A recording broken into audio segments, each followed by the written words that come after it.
College football is back in El Paso, Texas, Sun Bowl Stadium on the campus of UTEP as the Miners play host to UT Martin. And we're excited to bring you the action here on ESPN+. Andy Morgan alongside the former UCLA Bruin, Ed Stansberry. Ed, a big opportunity here for both of these programs here tonight. Start with UT Martin. They are led by head coach Jason Simpson. For over 2 decades, he's built a phenomenal program. Last week, they went toe-to-toe with Oklahoma State. They do not back down from a fight. Andy, people see FCS versus FBS on the schedule and might think that's a mismatch, but you can throw that out the window tonight. Coach Simpson and the UT Martin is no ordinary FCS program. They've won 4 straight conference titles and made the playoffs year after year. We're in for a good one. And of course, as Ed mentioned, 4 straight conference championships for Jason Simpson and the Skyhawks team. At quarterback, they are led by Jace Bauer, who struggled a little bit in that Oklahoma State game, but certainly a guy that can beat you with his arm as well as his legs. The Miners did a good job last week in containing Utah State and the quarterback. They'll look to do that again here tonight. Now, as for the Miners, led by head coach Scotty Walden, he is in his 2nd year as the head coach, and he finally has his quarterback. That is Malachi Nelson, of course, the former #1 overall recruit in the entire country. It didn't work out at USC. It didn't work out at Boise State for Malachi Nelson, but he's found a home here in El Paso. Yeah, let me say that again, Andy. UTEP has their QB1, Malachi Nelson, making his first start here in the Sun Bowl. It's exciting to see him out on the field tonight.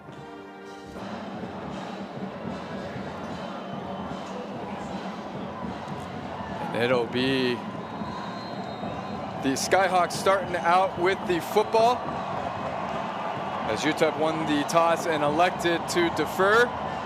And we are underway here. Kick is a little bit of a squib kick, picked up at the 12, taken out across the 25-yard line and out to the 30-yard line. And that is where the Skyhawks will start out with the football. Again, Jace Bauer, the transfer from Sam Houston, will lead this Skyhawks offense. And as Ed mentioned in the pregame show, John Gentry, he is the one to watch out for the Skyhawks team. He runs the football physically. Yeah, 16 carries for 51 yards last week, Andy. 2 receptions for 45 yards and a touchdown. And the Skyhawks will start out empty. They'll shift, and Gentry lines up to Bauer's left. That is the motion man. That is Bailey. Play action. Bauer looking across the middle, has that batted. Nope. It takes off and runs with the football and is going to pick up 3 yards on the play. Good little pump fake there. Even fooled me out. Able to turn nothing into something. Yeah, Andy, well, we talked about it in the opening. Jace Bauer is a true dual threat quarterback. This is a great job on first down, pulling the ball down, getting positive yards on first down.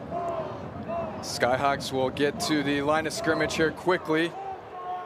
2 wide receivers to the near side. As now Gentry lines up behind Bauer in the pistol. Bauer has the snap. The give will go to Gentry. Gentry trying to find some running room, and he is met in the middle. Nowhere to go there for Gentry. Yeah, this is a great job from this defensive front of the UTEP Miners. Remember, last week led the nation in FBS football, 6 sacks. Look for a lot of activity from the guys up front. That was Micah Davey, the linebacker, stepping up and meeting Gentry right at the point of attack, and it sets up our first 3rd down of this football game. 3rd, and we'll call it 4. Motion man there is Bailey. Play action, Bauer rolling. He's going to keep it himself, trying to get the first down. He is met hard, but has enough for the first down. Once again, that was Davey delivering the shot, but Bauer able to get the first down. That is a big-time physical tackle by Davey, but great job by Jace Bauer. Again, this is the 2nd time already in this drive, using his legs to move the chains. Now you have a bunch set here. 3 wide receiver set for the Skyhawks. Gentry once again the lone up back. He has the give. Nope, it's a little flea flicker here. Bauer is going to be flushed, and the ball is loose. That is a live football. It is picked up by the Miners, and we have our first turnover of the game as the Miners able to come up with the football. Joshua Rudolph was a Johnny on the spots. Joshua Rudolph providing that depth, making a big explosive play for the defense. That's something Scotty Walden talked about yesterday, Andy. Great job by this Miner defense. How about that? It looked like Bauer was flushed to his right after the flea flicker, and you had, how about that hit? Great looking play. Neil Campbell, the strip sack. It was questioned whether or not that arm was moving forward, but it's ruled a live football, and the Miners come up with the turnover. And now you have Malachi Nelson making his first start here at the Sun Bowl. He's got the snap, play action. Nelson taking a shot deep across the middle and overshoots his man. Man, that looked to be a touchdown. Was going for Torek Goins Jr. and just a little too much on that ball. Yeah, you want to have that back as a quarterback. Malachi, just a little too much on that, settled in. Remember, last week he was about 64% completions. Look for him to pick up some momentum this drive. Once again, Nelson has a snap. Quick throw out there, and he's got a man, makes a man miss.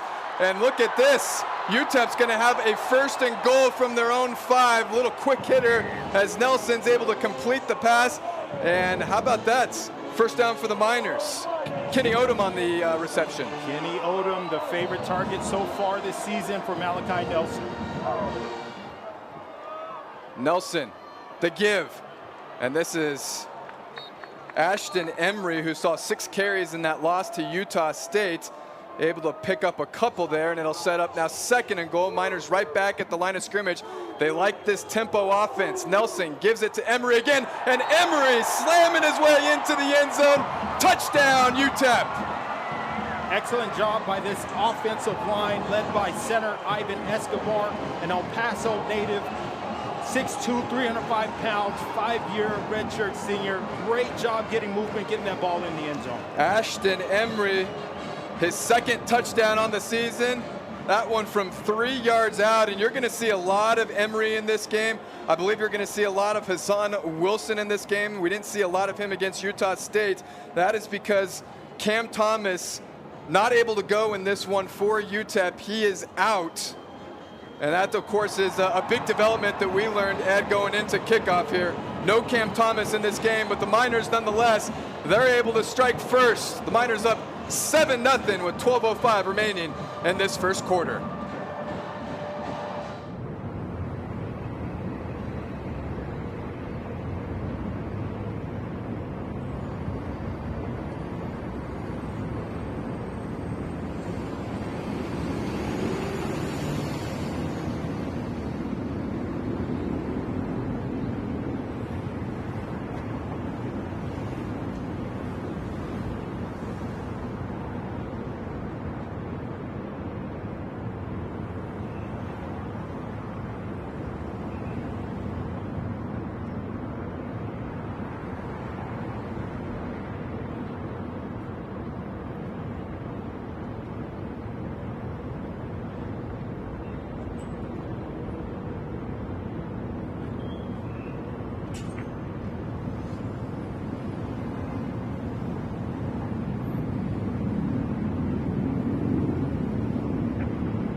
Well, you couldn't have a better start to this football game if you're the UTEP Miners. They get the turnover on defense, and it leads to 7 points on the other end as Emery gets in the end zone from 3 yards out. And we got impact players on this UT Martin team. John Gentry at running back, and you got Bryce Bailey out wide. They need big plays from both of those guys, Ed. Yeah, John Gentry, a Houston native, versatile weapon, 96 total yards last week, 51 rushing, 45 receiving, and a touchdown versus Oklahoma State. And of course, for the Miners, Ezeani Udoka had a huge game against Utah State, recorded 7 tackles and 1 sack. 4 of those tackles were for loss. As the kickoff here will go deep, it will be returnable here for the Skyhawks.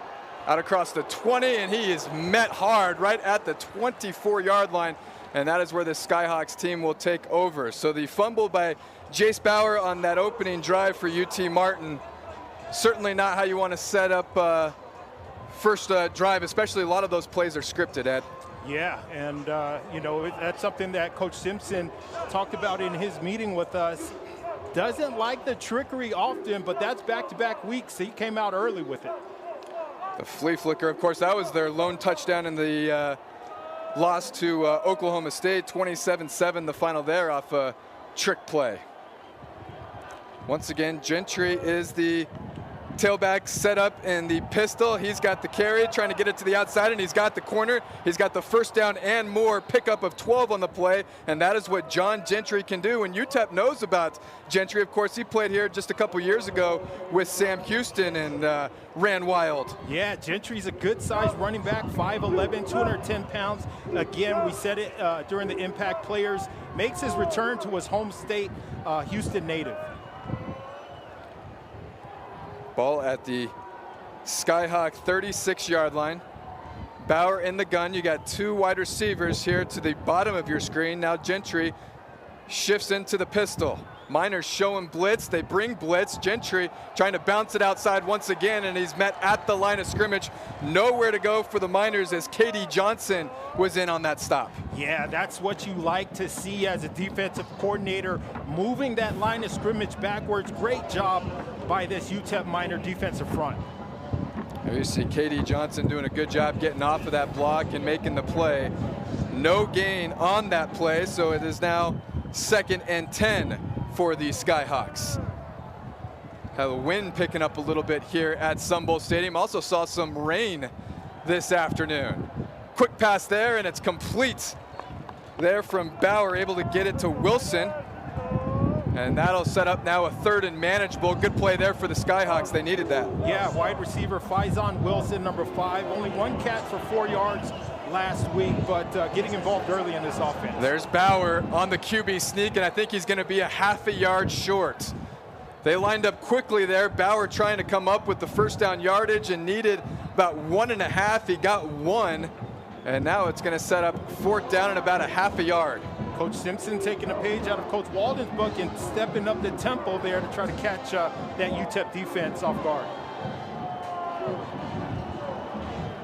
Bauer in last week's loss to Oklahoma State carried the ball 11 times for 37 yards. Official's going to slow down. And we're going to actually get a timeout here from UT Martin. Jason Simpson wants to talk this one over with his quarterback, Jace Bauer, in what is already a pretty big play in this football game. A 4th and we'll call it half a yard here. They're going to talk things over. We're going to go to break. When we come back, a 4th and 1 for UT Martin. At UTEP, everyone has the opportunity for an incredible future.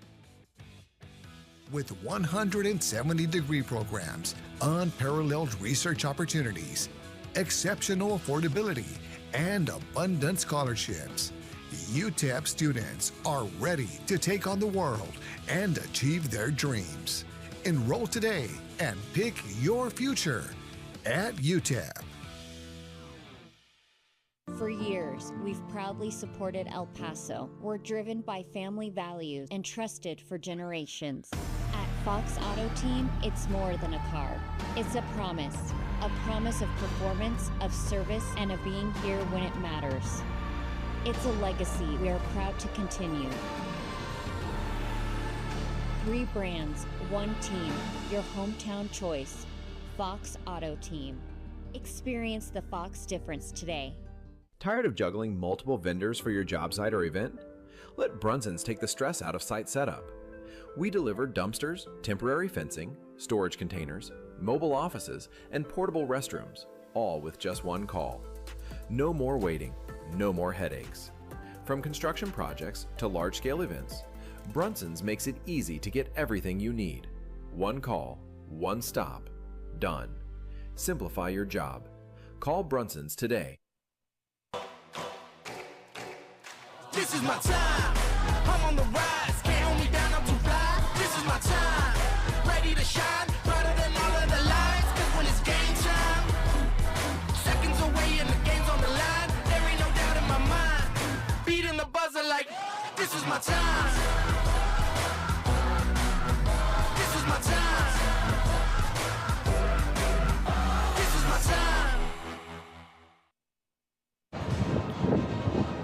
4th and inches for UT Martin here as they run the offense back out on the field following that timeout. Their first of the half comes at the 9:46 mark of this first quarter, and big play here coming up, Ed. Yeah, look for Jace Bauer. We've already seen him make a few plays with his legs.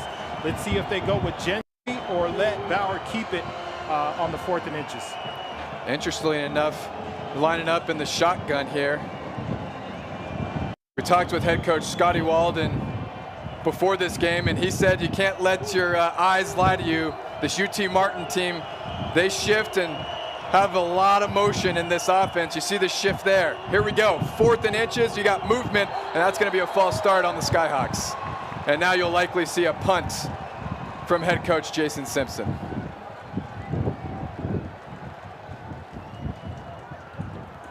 That was a really good job with UTEP. You mentioned it, Andy, with the shift and motions that the Skyhawks are doing.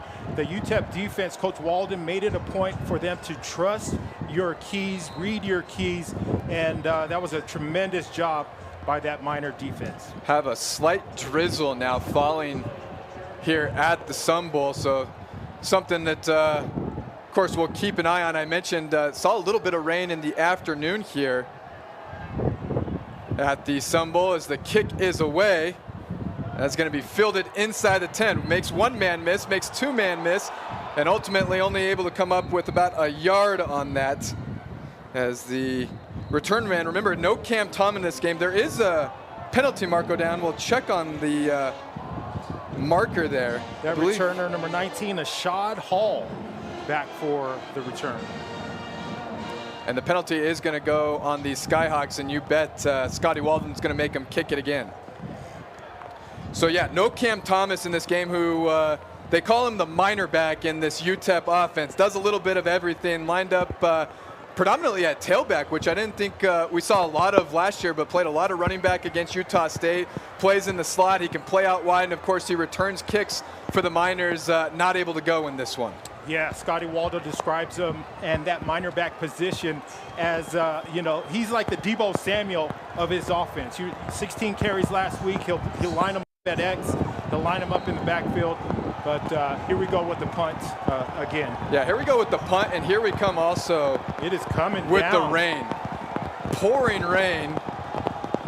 About going horizontal straight into our lens, as well as that kick not nearly as good. That's going to go out of bounds right at the 30-yard line. So the UTEP Miners, they're going to net 20 yards off that penalty, and they'll start out with their football, their second possession of this football game at their own 30. You can see the rain coming down. This is all remnants, of course, from Lorena. Saw rain in the El Paso area all day on Friday.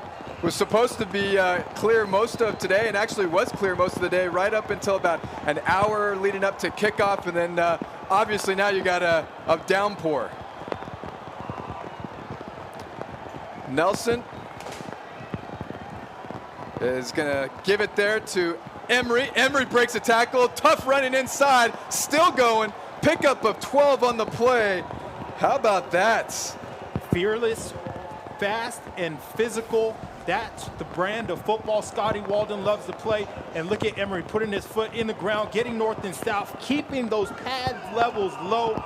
and driving his feet. Excellent job by Emery. They really liked what they saw out of Emery last week. Carried the ball 6 times for 31 yards, over 5 yards per carry, but it's the way he ran the football with such physicalness. And Nelson, play action there, and looks like he lost the grip on the football. I think he was looking there, trying to get the ball out of his hand quick and just couldn't come up with the grip on the football. I did talk to quarterback coach Miguel Avina, and they have prepared for rain this summer during training camp, practice with a wet ball. And so you would think to see that Malachi Nelson and the receivers and running back are ready and prepared for this rain, but Malachi there just a little off target. Emery lines up behind Nelson. This is 2nd and 10. The give goes to Emery. Emery inside running, and somehow looked like he was met at the line of scrimmage, pushes forward for what's going to be a pickup of 4. So now you have a 3rd and 6 for the Miners. Again, we see that UTEP Miners offensive line. Scotty Walden loves the size. He loves the tenacity. He's even purchased new equipment for the football program that's been helping these guys push and drive their blocks downfield, just like we saw in that last run. This offensive line for the Miners, much bigger and more physical than they were a season ago. Nelson back to pass, looking over the top. He's got his man, but was looking to look like he was trying to go back shoulder maybe there, and not on the same page there with Campbell. Make that Willis. Yeah, an off-target throw. Remember, this is Malachi Nelson, the former 2-time Gatorade Player of the Year. This is only his 2nd collegiate start. Look for him, look for Scotty Walden to try to get him in the rhythm, getting the ball into his receiver's hands. So UTEP to punt here. Looking to turn over field position.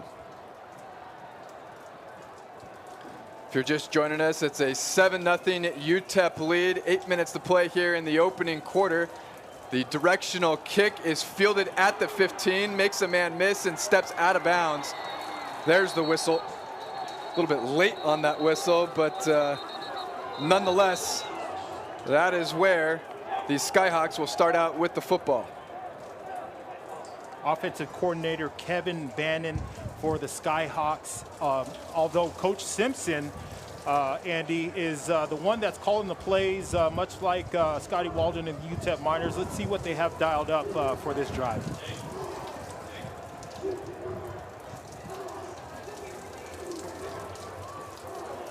In that first drive for the Skyhawks, the turnover that led to 7 points for UTEP. This is now the Skyhawks' 3rd possession of the football game. And you have Bauer under center now, shifting both of his tight ends, 2 wide receiver sets. Play action, the bootleg. Here's Bauer, dumps it off to his tight end, and he is met immediately. Good looking play there as Davey once again in on a tackle, but slow to get up. But a good open field tackle, and that's something that head coach Scotty Walden harped on in our meeting with him yesterday, Ed. Yeah, Bauer with the play action bootleg, and Davey doing a great job of keeping that arrow route in front of him and getting a hit on him as soon as he caught the ball. So no gain on the play, 2nd and 10. Motion man, and you got the jet sweep on the end around, and a good looking pickup there on the play. Scotty Alexander picks up 9 on the play. Yeah, Scotty Alexander out of Collierville, Tennessee, 6'1", 220 pounds. That's a big guy, moving, physical runner with some wheels on him, Andy. And that's going to set up another 3rd down for the Skyhawk offense at their own 26-yard line. You got Bauer under center. They got a rare fullback in on this set. A tight end, 2 wide receivers. That's Alexander in motion. Play action. Bauer booting to his right. He's got his man in the flat. It's a 1st down and then some. There's Jaron Bowling coming up with the reception and a 1st down for UT Martin. You got to give love to fullbacks, Andy. Being a former fullback, that's the old Mallard route. Fullback into the flat. You fake that power play open 100% of the time. Great job, great play call by Coach Simpson. Bowling, a redshirt sophomore for the Skyhawks team, only had 3 receptions all of last season, and he got a big one there. Trips to the far side. That's Gentry in motion. Bauer has it. Pump fake. Now looking to take a shot down the seam, and he's got his man. Big pickup there for the Skyhawks as Bauer put it right on his man. That's Hyatt Timoshek with a big looking play there for the Skyhawks. Yeah, let's take a look at this play, Andy. This is an incredible job by Jace Bauer, pump faking the bubble screen, hitting the tight end on a seam, perfectly placed ball, caught, execution. Great job by the Skyhawks. Pickup of 30 on the play, and the Skyhawks are in business in UTEP territory. This time the give goes to Gentry, and Gentry pushes ahead for a pickup of 3. Love to see the misdirection by the Skyhawks. Beautifully executed play.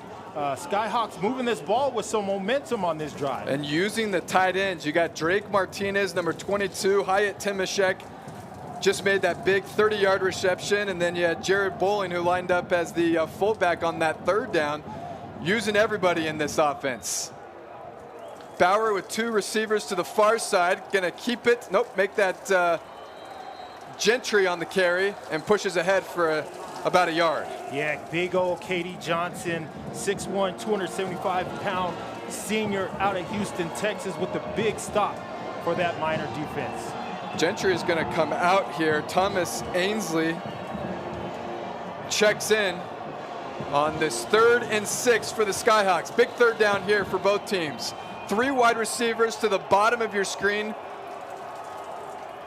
Martinez, the tight end.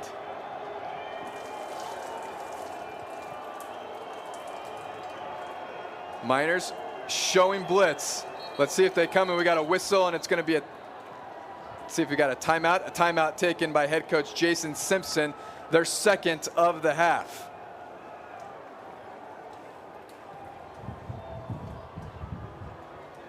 So a 3rd and 6 for this Skyhawks team, who's done a good job on this possession, driving it all the way from their own 15-yard line. And we will return with a 3rd down when we return.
Get all of ESPN college football all in one place with the all-new ESPN app. Unlock with the ESPN Unlimited plan or log in with your TV provider. Andy Morgan alongside Ed Stansberry here at Sun Bowl Stadium. UTEP hosting UT Martin in a battle of 0-1s.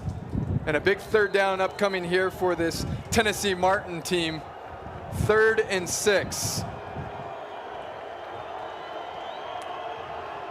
Once again, you see Timashek and Bowling shifting in. That's Alexander in motion. The fake to him. Bauer keeps it, pushes ahead, and picks up 3 on the play, so he gets halfway there.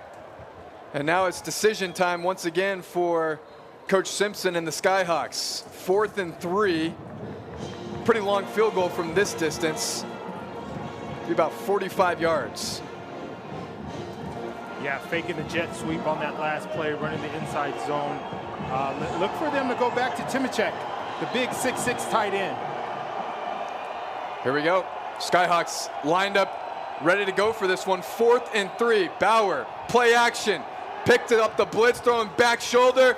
Ball is tipped, incomplete. Lots of contact there, but no call. And UTEP will take over on downs. I saw a lot of contact over there, Ed, but it came from both directions. It did, and I really like that the refs let this play go. Both contact on both sides, like you mentioned. Bauer throws it up in the air. Both players trying to make a play. Good no call here by the referees. Both teams trying to be physical, and UTEP coming away with the better upper hand on that. Yeah, that was Neil Campbell on the coverage for the Miners, and this Miner defense coming up with the stop after what was a really good drive there from Tennessee Martin. So Nelson and this offense takes over from their own 28-yard line. Nelson, quick hitter there, nearly intercepted. Man, almost disaster striking there as McGoy Jr. nearly had himself a pick 6. Yeah, Jamichael McCoy Jr., 5'10", 175 pounds. This guy broke on the ball. Incredible instincts out there at the defensive back, almost getting the interception. 2 wide receiver set here. Make that 3 wide receiver set. 2 to the near side. And here comes Nelson on the in around. Actually make that Emery on the carry. And Emery gets a good gain there of make it 4, and it'll set up 3rd and manageable here for UTEP.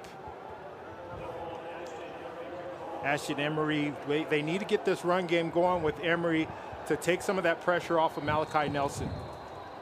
You have a whistle, and unfortunately, I think the official saw exactly what I saw in the distance here in the south end zone. A lightning flash, and that's exactly what he saw. And now you got UTEP running off the field. You have UT Martin running off the field as this appears to be what is going to be a lightning delay at Sun Bowl Stadium. We are going to take a break as well. We'll get as much information on the forecast as we can for you. As it stands right now, UTEP with a 7-0 lead, 2:55 to play in the first quarter.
Well, it is monsoon season here in the Southwest Desert. You see the lightning strikes over Sun Bowl Stadium. That has forced us into a lightning delay. We're also under a flash flood advisory here in El Paso County, so a lot going on here. 30 minutes between each lightning strike is what we're being told. So as of right now, we are in a lightning delay with UTEP leading UT Martin at 7-0. Of course, as we get players back on the field and we get things going here on ESPN Plus, we will return to this highly anticipated game that has landed us here in a lightning delay.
Get back to your TV sets. Welcome back to the Sun Bowl. Andy Morgan alongside Ed Stansberry. A 30-minute lightning delay here at the Sun Bowl, but both teams are on the field. They are ready to go as we are still in this opening quarter, Ed, and it was an opening quarter that saw an early UT Martin turnover, and the Miners capitalized on it, turned it into 7 points. That's where we stand right now. Yeah, credit Scotty Walden and UTEP Miners on both sides of the football, playing well early in this game. Defense making stops up front, and the offense getting in for the 6 points early on. With this weather delay, Andy, it's interesting that the teams probably treated it much like an extended halftime going in. Game planning some more, talking about the schemes and different coverages that UT Martin is doing, and you got to think Coach Simpson did the same thing over there for the Skyhawks. Certainly a 30-minute break there where you had lots of players, I'm sure, staying hydrated, staying loose. Of course, that's a big one here just because it's raining here at the Sun Bowl. Temperatures still in the 70s, so you got early season. You see those cramps kind of pop up and that sort of thing.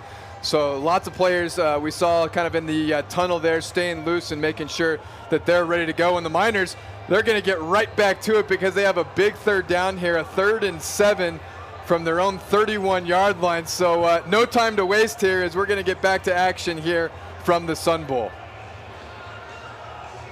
Been a little bit of a challenging opening quarter for Malachi Nelson, the former 5-star recruit, just 1 for his first 5. He's got a 3rd and 7 here, 2 wide receivers to the top of your screen. You got the motion man, that's Odom. And he gets it to Odom on the crosser. Odom makes one man miss, scoots his way out of bounds, but not before he picks up the first down for the Miners. This is a great job by Malachi Nelson. If we take a look at the replay, Scotty Walden said he wanted to give him opportunities to read low to high. The Skyhawks in a cover 4 defense. Safety's backing out. Great job getting the play done. Play action here from Nelson. He's under pressure, has the ball stripped loose. It's loose, and UT Martin is on it. The Skyhawks come up with the turnover. It's a strip sack of Nelson, and the Skyhawks are in business. Excellent pressure from this Skyhawk defensive front, getting into the backfield. It almost looked like, let's take a look at this replay. Nelson drops back, tries to get up in the pocket, and somebody got their hand on him, getting that ball loose before his arm could go into a forward motion. Great job getting the ball back for the Skyhawks. Couldn't tell. I think it was Dawkins who ended up coming up with the sack, but Nelson nonetheless was facing pressure from all over. It was coming straight up the middle from both edges. And now Chase Bauer and the Skyhawk offense trying to capitalize on a turnover of their own. Bauer's got his man in the flat. That completion there to Gentry, and Gentry will have a pickup of 5. Yeah, this is a great job. We've seen this several times already this game. Bauer getting out of the pocket, throwing on the run, hitting the little arrow route in the flat for looks like a 5-yard gain. Bauer in this opening quarter has been sharp. Now 5 of 6 for 53 yards. He spread it around too. 5 of those completions going to 4 different receivers. Martinez the motion man, Gentry the carry. He splits the defense and he's got a first down. Good hard running there from Gentry, and a new set of downs for the Skyhawks as they are inching closer and closer to the red zone. Yeah, right behind left guard Elijah Bowser, center Josiah Tingley getting movement on that line of scrimmage. Inside zone play, perfectly executed. Gentry last week, 16 carries for 51 yards. Also had that touchdown reception on the trick play against Oklahoma State. Bauer has 3 receivers to the far side. The give goes to Gentry. Gentry makes one man to sit up there, and Davey on the tackle there for the Miners after a short pickup from Gentry. I'm really impressed. Even though it was a short gain, I'm really impressed with the physicality that Gentry is running with. Look for them to go back to him here in red zone. 3 wide receivers set here for the Skyhawks. 2nd and 9. Bauer in the shotgun. Gentry shifts to his left, looking that way. Now he's going to tuck it and run, and he's got space. Gets a block from Gentry, out across the 15, and he's got first down yardage down at the 11. And Chase Bauer coming away with a pickup of 10 yards on the play, and it'll be 1st and 10. Still have not a goal-to-go situation here. You can still get a first down on their own 11. 37 yards rushing last week against Oklahoma State. Chase Bauer. And we got a end of the first quarter. I got to get my bearings on me. Okay, we got the end of the first quarter after that 30-minute lightning delay. UTEP leads it 7-0 with the Skyhawks threatening.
First and 10 for UT Martin. Motion man, Bauer on the end around. It's a keeper by Bailey. Bailey's got the corner, reaches across the pylon for the touchdown. Skyhawks getting in the end zone as Bryce Bailey on the jet sweep had enough to get it in.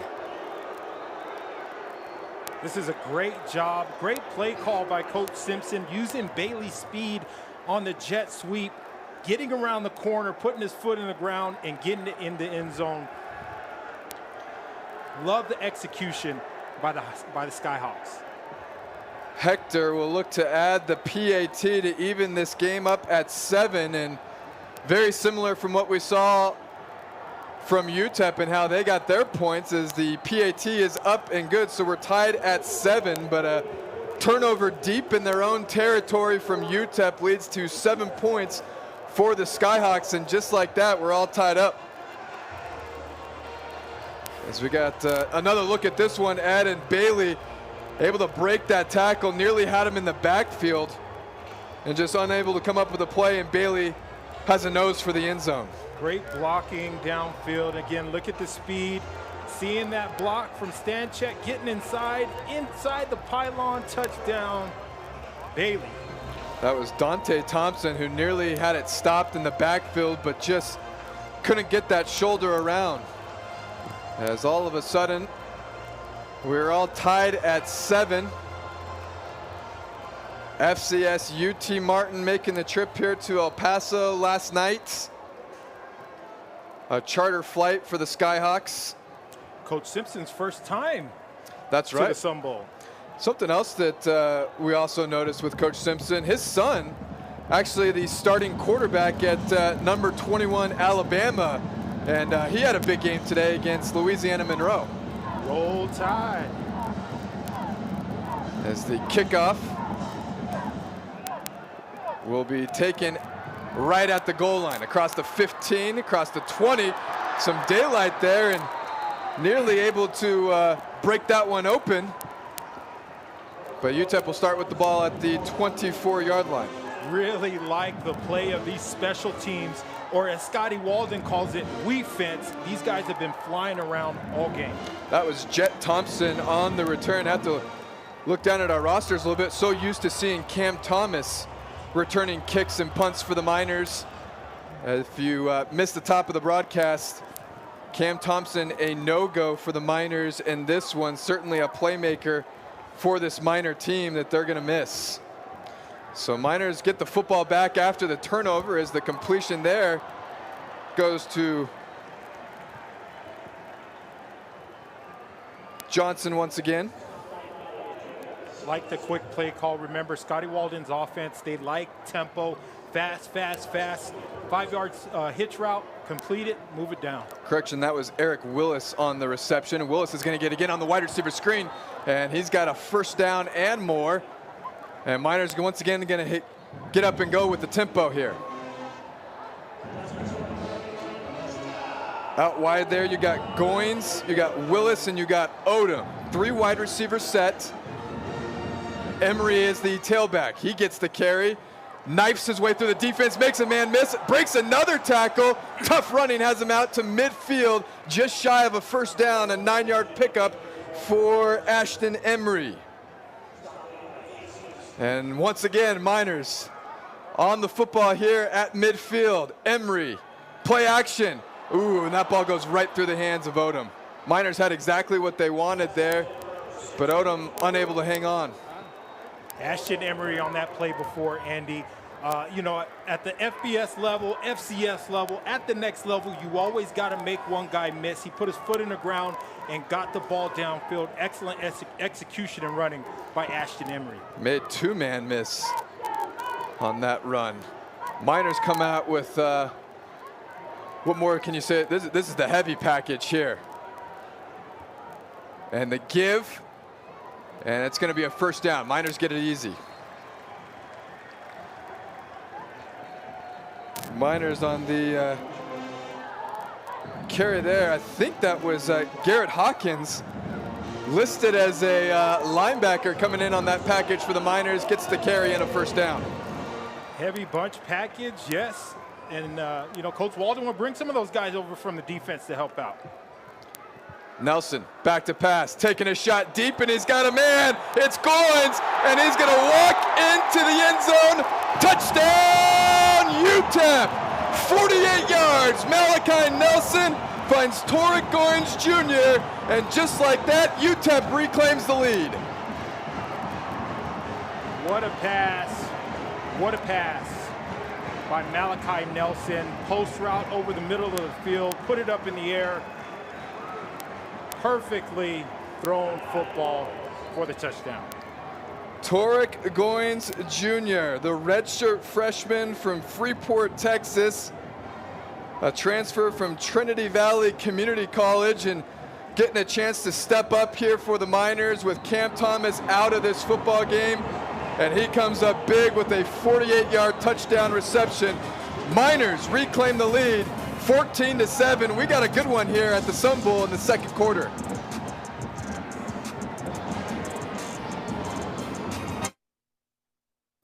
In the heart of this close-knit community lies a place where the sky is the limit. It's a place that believes in the power of a personalized education, where passionate and dedicated faculty are more than just teachers, they're mentors. It's a place where you'll have access to cutting-edge facilities and resources, empowering you to explore your interests and turn your ideas into reality. This is the University of Tennessee at Martin.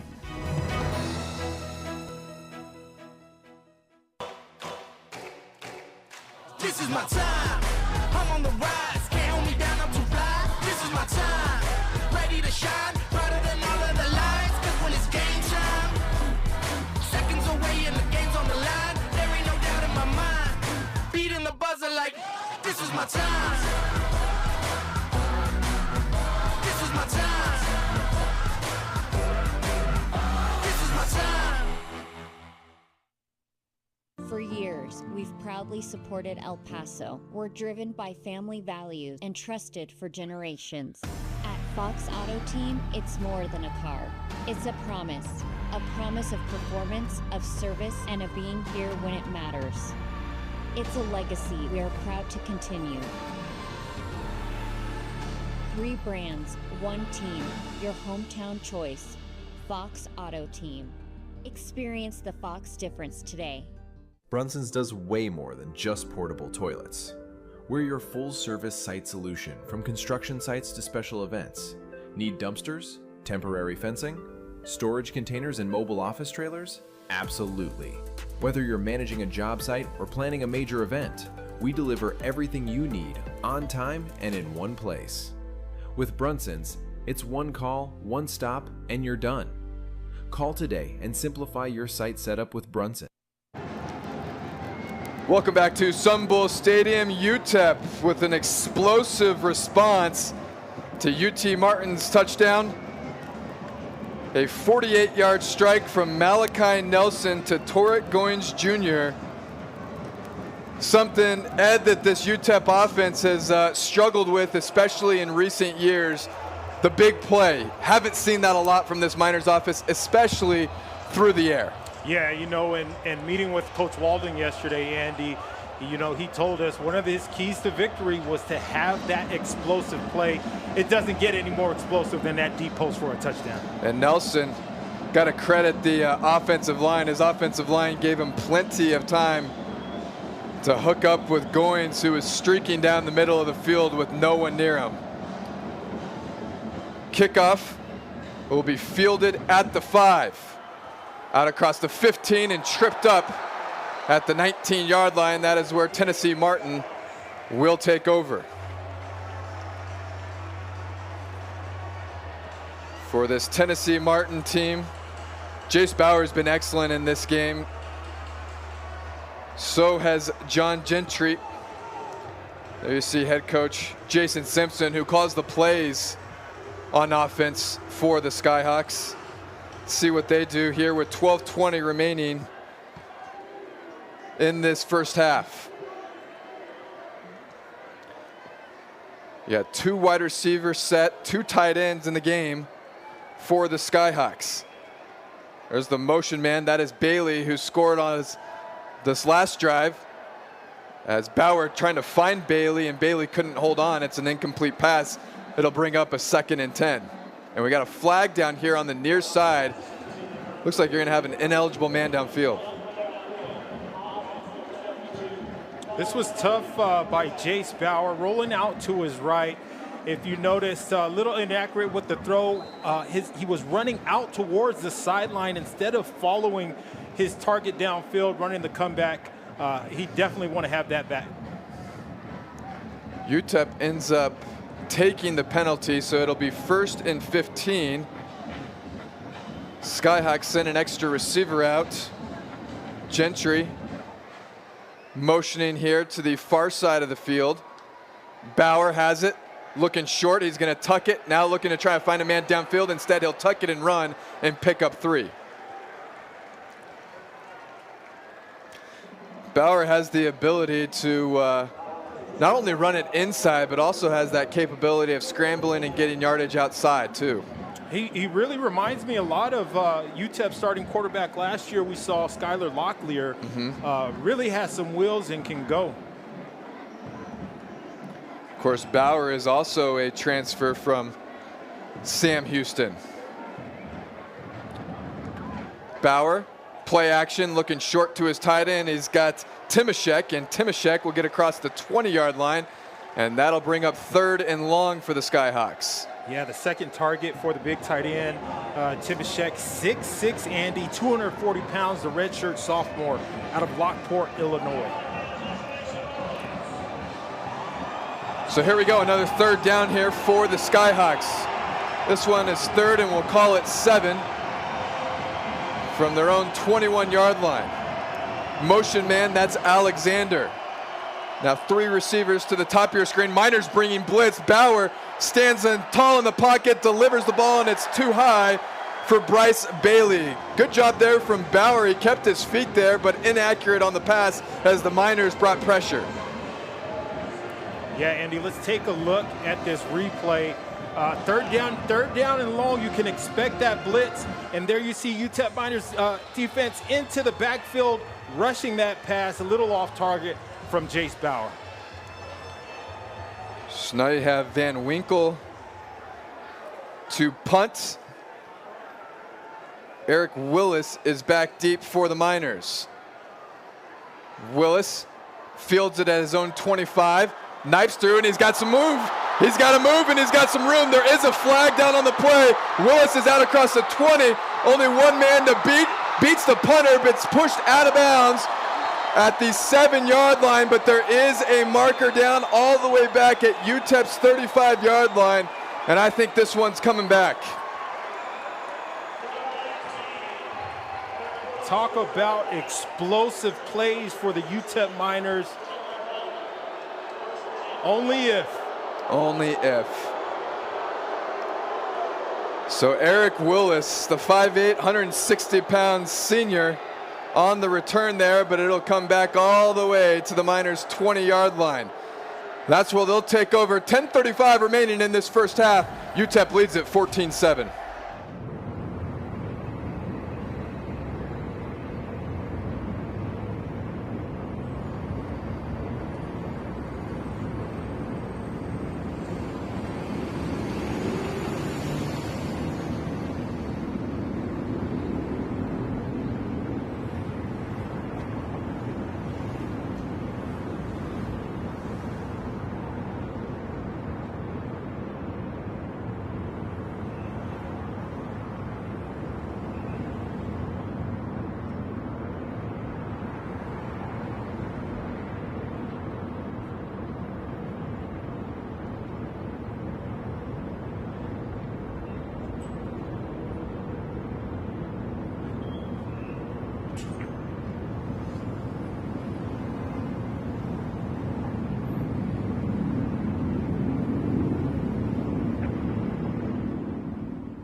.35 remaining in this second half. UTEP with a 14-7 lead, and they will take over from their own 24-yard line. That block in the back negating what was nearly an 85-yard punt return for a touchdown, as Eric Willis just stepping out at the 7-yard line, but a block in the back negates that, and the Miners now in the shadows of their own goalpost.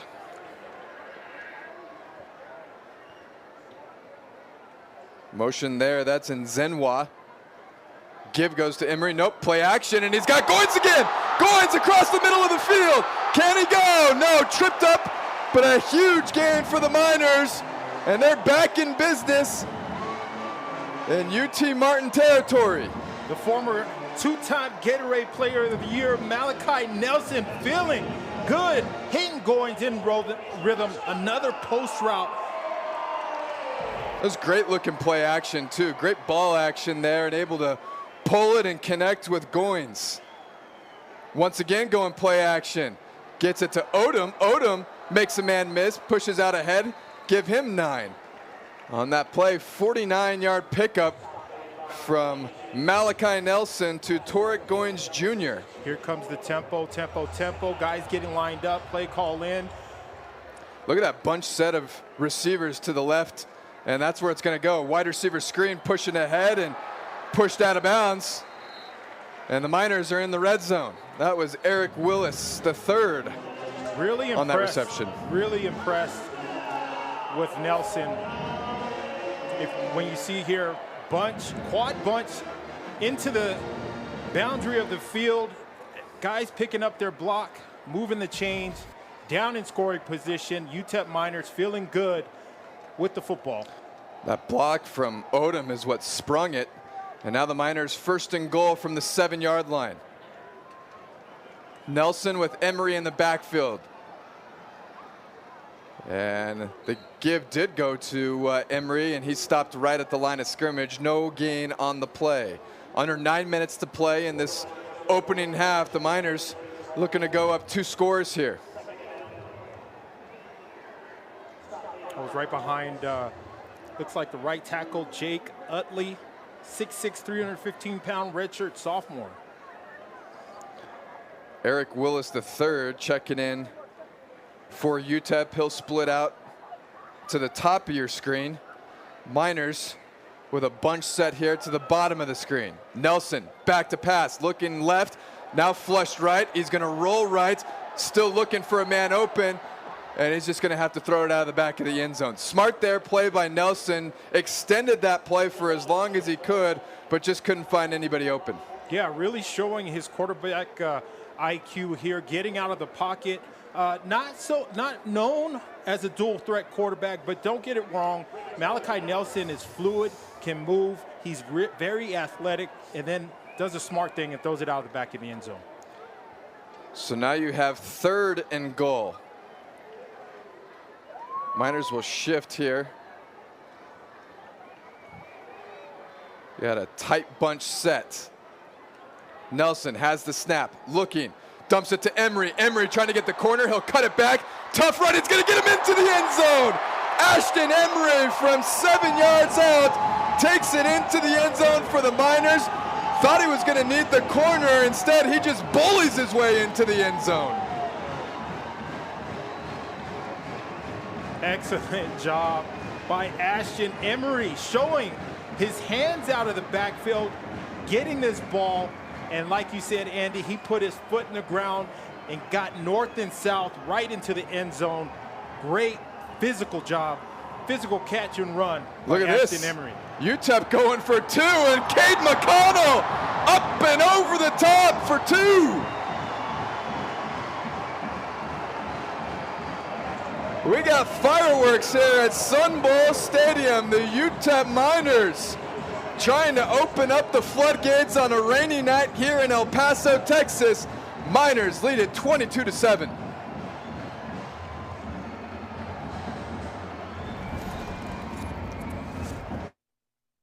Insider is the official podcast of Conference USA.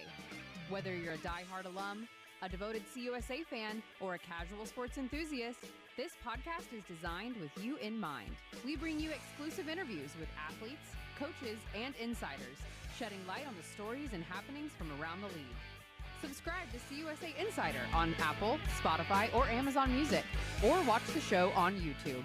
CUSA Insider, the official podcast of Conference USA.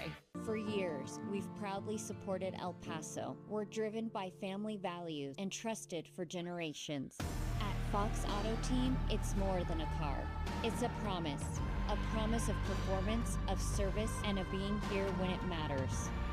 It's a legacy we are proud to continue. 3 brands, 1 team, your hometown choice. Fox Auto Team. Experience the Fox difference today. Tired of juggling multiple vendors for your job site or event? Let Brunson's take the stress out of site setup.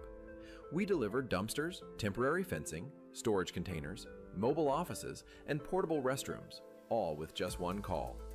No more waiting, no more headaches. From construction projects to large-scale events, Brunson's makes it easy to get everything you need. One call, one stop, done. Simplify your job. Call Brunson's today. This is my time. I'm on the rise. Can't hold me down, I'm too fly. This is my time. Ready to shine, brighter than all of the lights. Cause when it's game time, seconds away and the game's on the line. There ain't no doubt in my mind. Beating the buzzer like, this is my time. This is my time. This is my time. Miners showing off the offense here on a rainy night in El Paso, Texas. Nearly a full moon there. Actually can see the moon now that the clouds are starting to part. Had a 30-minute lightning delay, and the Miners since that time have caught lightning in a bottle. I like it. I like it. 15 unanswered. And the latest there, Malachi Nelson finding his tailback, Ashton Emery, for a receiving touchdown, but it was all set up by the big play, a 50-yard reception from Torek Goins Jr., who now has 3 receptions and over 100 yards in this opening half. Malachi Nelson, 9 of 15 for 170 yards and 2 touchdowns for the former 5-star recruit. Scotty Walden very impressed with Malachi Nelson, going through the whole transfer and recruiting process, bringing him in and talking to him. And just, he was so animated and talking about the character and integrity that Malachi had, not saying anything bad about the previous schools he's been with, nothing but high praise. One thing that I found interesting too is that Nelson turned down other Power 4 programs. It turned down a lot of NIL money to come here to UTEP because he wants to play. Bauer trying to take a play out of Nelson's book and able to do just that. Bailey's going to be tripped up inside the 5, but how about the play there from Chase Bauer going deep to Bryce Bailey, and they are in business. Skyhawks coming up with a big play to answer. Chase Bauer showing off the cannon. Look at him set up here in their pocket. Plenty of time, getting the ball up and over the shoulder. Perfectly thrown ball, excellent catch, 71 yards on the reception. Bryce Bailey, the 5'10", 175, fifth-year senior in this program. Bauer motions. This is going to be Gentry taking the direct snap, and he's met at the line of scrimmage. He'll push ahead for maybe a gain of 1. There you had Elijah Baldwin in on the tackle for the Miners. Baldwin's showing some emotion there,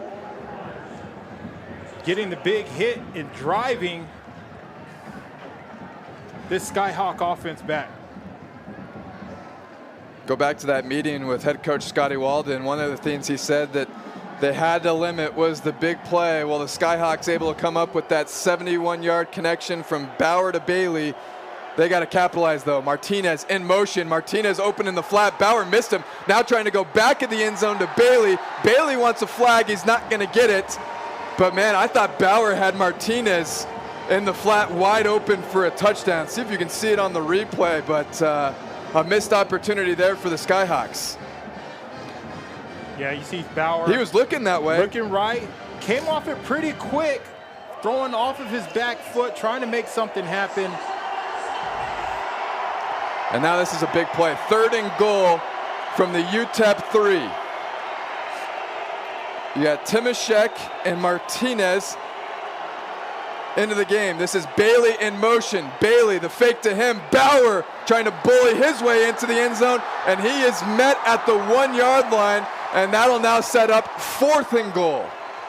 Talk about a defensive stand by this defensive front. Remember, Andy, last week they led the nation with 6 sacks. These guys are big. Chase Bauer runs into a wall there.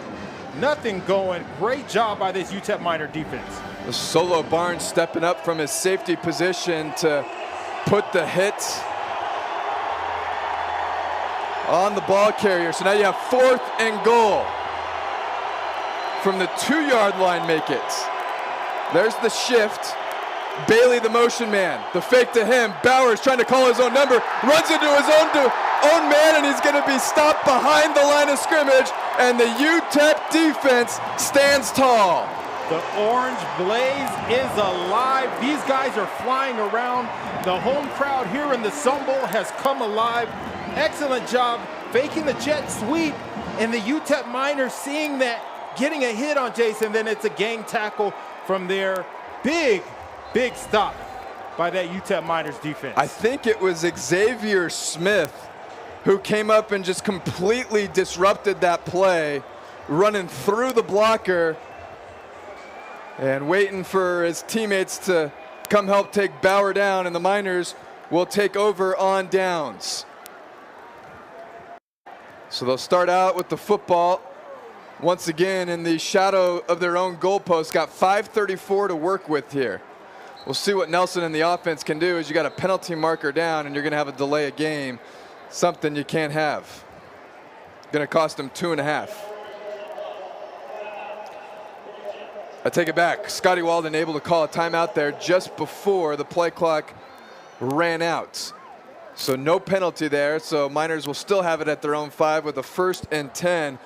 But what a stand, a goal line stand from this UTEP defense. Defensive coordinator Bobby Daly has got to be proud of his defensive unit. You know, Scotty Walden and this Miner defense, they want to play fearless, fast, and physical. That's exactly what they did on that 4th down stand, Andy. And it just totally goes to waste, that 71-yard pickup from Bauer to Bailey. And you kind of look back at Bailey's able to keep his feet there. He cruises into the end zone for a walk-in touchdown. Absolutely. Just lost his footing a little bit trying to make that play. And it goes for naught for the Skyhawks. Again, 5:34 to work with here for UTEP. 3 wide receiver set as you got Nzimwa motioning in. Emery has the carry. And he has it across the 5, but not much more after that.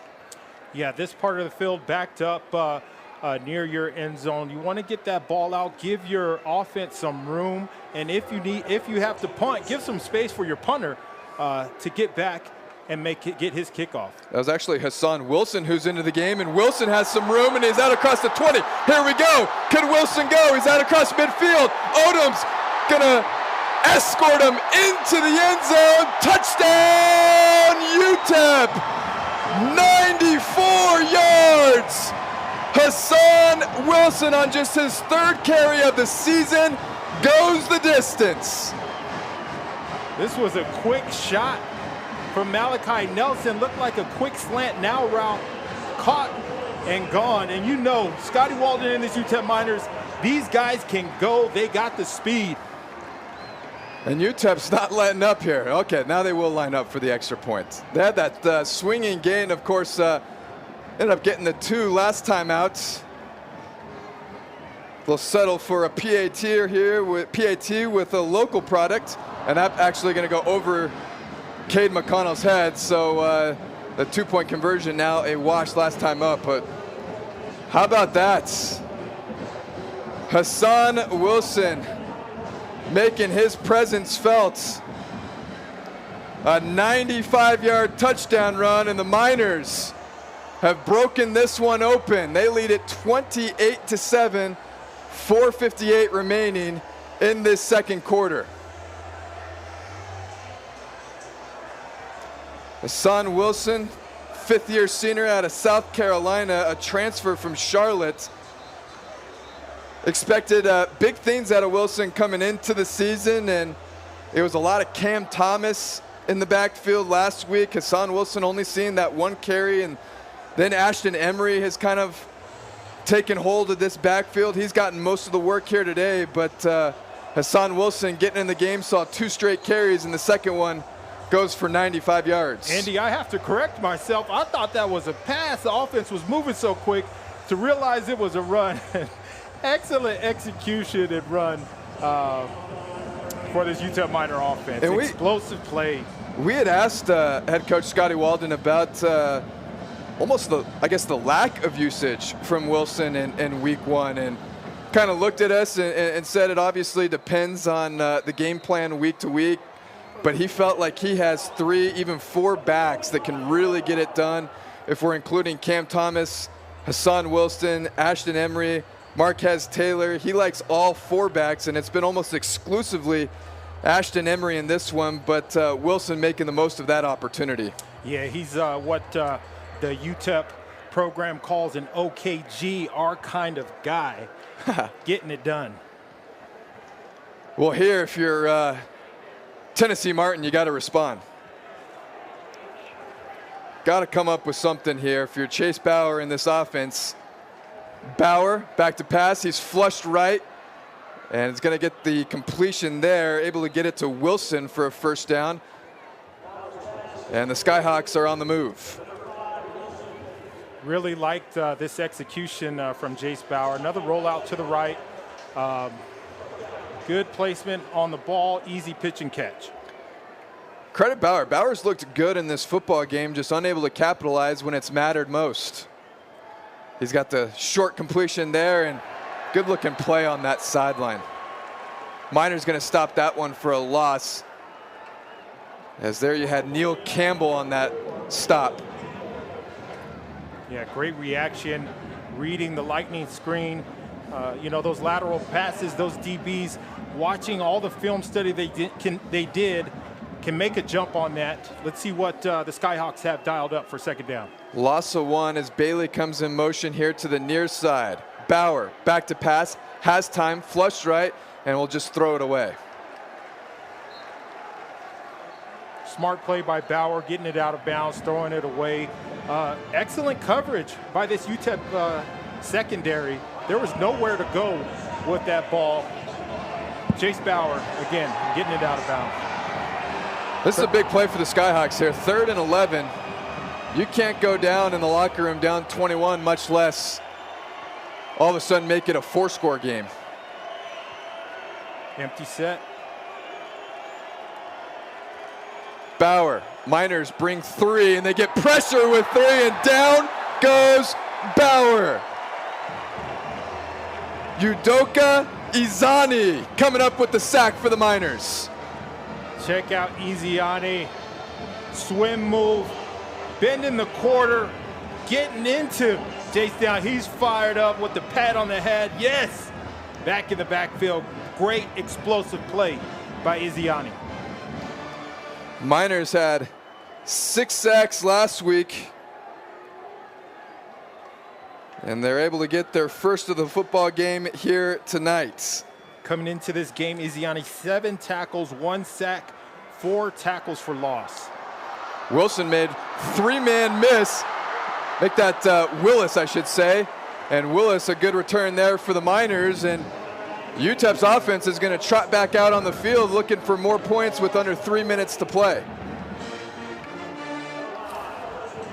Just got a note here from UTEP Sports Information Director Drew Bonney. That was the longest rushing play. It ends up being a rushing touchdown for Hassan Wilson at 95 yards, the longest in program history. The previous record, I bet you can guess who it was. It's got to be Mr. 915, Aaron Jones. Yep, broke Aaron Jones' longest run in 2015 of 91 yards. Some good company there for Hassan Wilson. UTEP will take over from their own 40-yard line. Nelson back to pass. He's got the short completion there to Willis. Willis knifes his way forward and has 5. Good job by Malachi. Not taking what the defense gives you, 5-yard hitch over the ball. Let's move. Let's go into second down ahead of the chains. 4 wide receivers set here for the Miners. Wilson is the running back. Nelson flushed to his right, looking for Odom. Instead, he's going to try to get it to Goins, and Goins unable to come up with that one. Goins already over 100 yards in this football game. This Skyhawk secondary, one of the best in their conference. Left corner, Jamichael McGoy Jr., preseason All-American. So that'll set up now a 3rd down for the Miners. They have a late substitution here for UTEP, and see if they're going to reset the play clock here. This UTEP offense coming alive, and it's been led by Malachi Nelson in the passing game. Open it up for the running game on that last drive, a 95-yard touchdown run from Hassan Wilson to put him up 3 scores. Looking for more here before the half. It'll be a 3rd and 6 as Wilson motions into the backfield. Nelson has the snap. Skyhawks bringing pressure, and he's got a man deep down the sideline, and it's dropped. Had a man, maybe underthrew him just a tad. Still a ball he's got to have. Gosh, Andy, I think that was an absolute dime. Dropped over the shoulder, hit his hands. You got to come up with that catch. Was looking for Jalen Brown there on the play, and instead, Miners will have to punt the football away. Good stand by the Skyhawk defense. Yeah, they needed that. Punt is away, fielded inside the 10. One-man miss out across the 15 and knocked out of bounds, but you got a penalty marker down right where Oliver fielded the punt. And I believe this is going to go against the Skyhawks.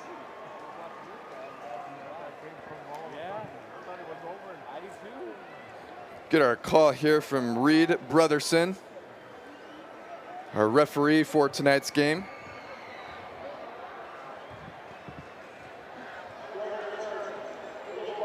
And sure enough, an illegal block in the bag called against Tennessee Martin. So now that's going to be half the distance to the goal, and the Skyhawks are going to start out with the football inside their own 5-yard line. Yeah, you can't do that. Yeah, that's a bad decision, a mental error by that Skyhawks player. Trey Cotton called for the penalty there. Very costly field position for this Skyhawk offense to start, backed up. So now 2:08 to play. I know if you're the Skyhawks, you want to be aggressive here. At the same time, you don't want to be overly aggressive here on your own 5-yard line and back yourselves into a corner. That's why they'll give it to Gentry. Gentry's met right at the line of scrimmage, able to push ahead for a yard as you had the El Pasoan Jaden Wilson on the tackle, and that's going to take us to the 2-minute timeout. A lot of action here in this first half at the Sun Bowl with the UTEP Miners leading UT Martin 28-7.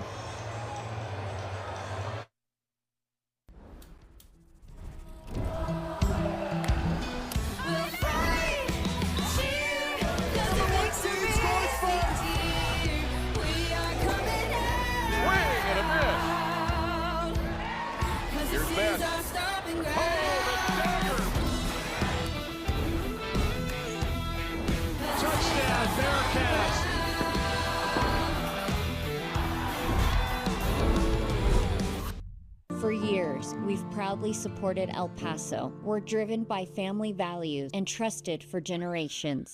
At Fox Auto Team, it's more than a car. It's a promise of performance, of service, and of being here when it matters. It's a legacy we are proud to continue.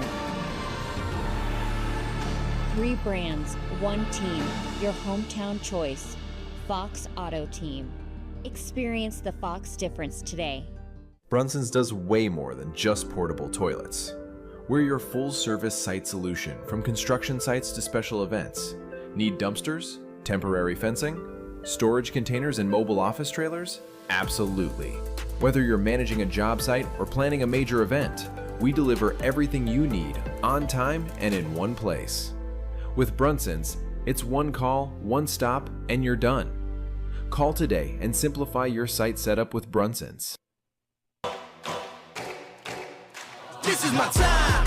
I'm on the rise. Can't hold me down, I'm too fly. This is my time. Ready to shine, brighter than all of the lights. Cause when it's game time, seconds away and the game's on the line. There ain't no doubt in my mind. Beating the buzzer like, this is my time.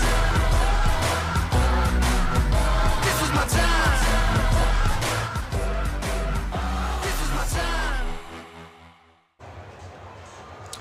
We're at the 2-minute mark of this opening half. UTEP up big 28-7. Skyhawks have the football at their own 6-yard line with a 2nd and 9. What are you calling here, Ed, if you're Tennessee Martin? Certainly, again, you want to be aggressive, you want to score before half, but you also don't want to see the Miners go up 4 scores by making a mistake. Yeah, I think they go back to John Gentry or maybe even a Jace Bauer RPO type run where he keeps the ball and tries to use his speed to get around the outside. Also pay attention to those tight ends. They've been active in this game as Bailey motions wide. Bauer gives it to Gentry, and Gentry's met right at the line of scrimmage. Nowhere to go as Elijah Baldwin coming up with the stop for the Miners. And the clocks will wind. 3rd and 9. You know, we've talked a lot about this Miner defensive front.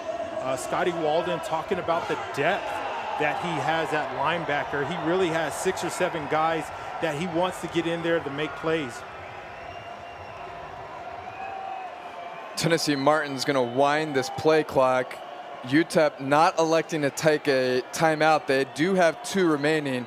Almost certain they'll use one if they get a stop here. As Gentry out wide is going to be short of the line to gain, so that'll result now in a 4th down for Tennessee Martin and a timeout taken here for UTEP, although the clock is still winding and probably shouldn't be. That's why Scotty Walden's about 3/4 of the way out on the field right now. So the timeout comes. There's only 1 minute on the clock, but they're going to put some time back on the clock here. We'll see how much time. 13 seconds. So the timeout coming at the 1:13 mark. Miners will have 1 timeout to work with and will likely have some good field position, especially if Eric Willis, the third, can get his hand on the football for a return. He's been dangerous back there, had about a 85-yard return called back for a penalty earlier in this game. Really good opportunity for the Miners to get the ball back and get some more points on the board just before the half. UT Martin hoping for a boomer here from Jaron Van Winkle. Gets it away.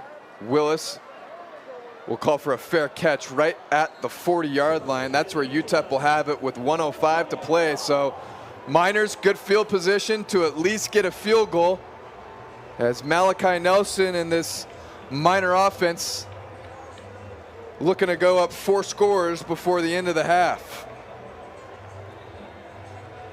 For Nelson, 10 of 18 in this opening half. Started out 1 for 5 and has been excellent ever since. 174 yards, 2 touchdowns. A lot of the magic going to Goins Jr., who's had 2 big plays on the Knights. The give goes to Emery. Emery breaks a tackle and moves ahead for a pickup of 3 as we're now inside a minute to play. A little surprised with the play call there. Yeah, look, tempo not as fast. Play call coming in. Coach Walden talked about Malachi Nelson, his 7-step process, his pre-snap routine he goes through. There's a lot of time coming off the clock, a full 30 seconds. The give again to Emery. Emery pushes ahead for 2, and now with 30 seconds left, it appears that UTEP is going to be content here to take a 21-point lead into the locker room.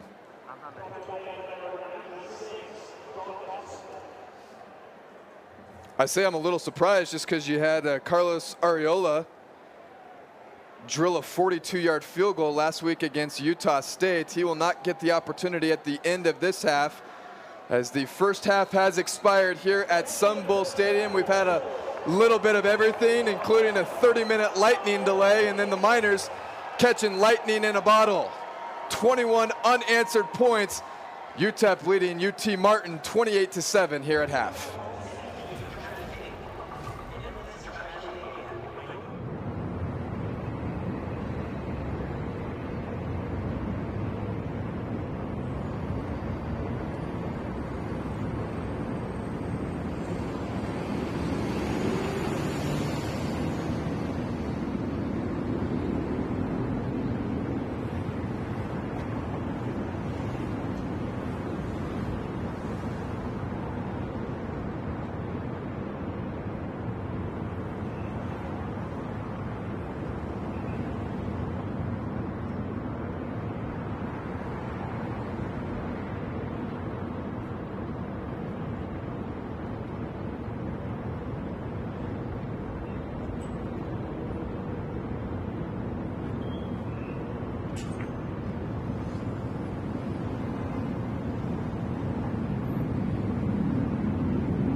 Welcome back to Sun Bowl Stadium, where the UTEP Miners are leading Tennessee Martin by a score of 28-7. And Ed, you had the lightning delay, a 30-minute delay in that opening quarter, and then the Miners able to really open things up offensively.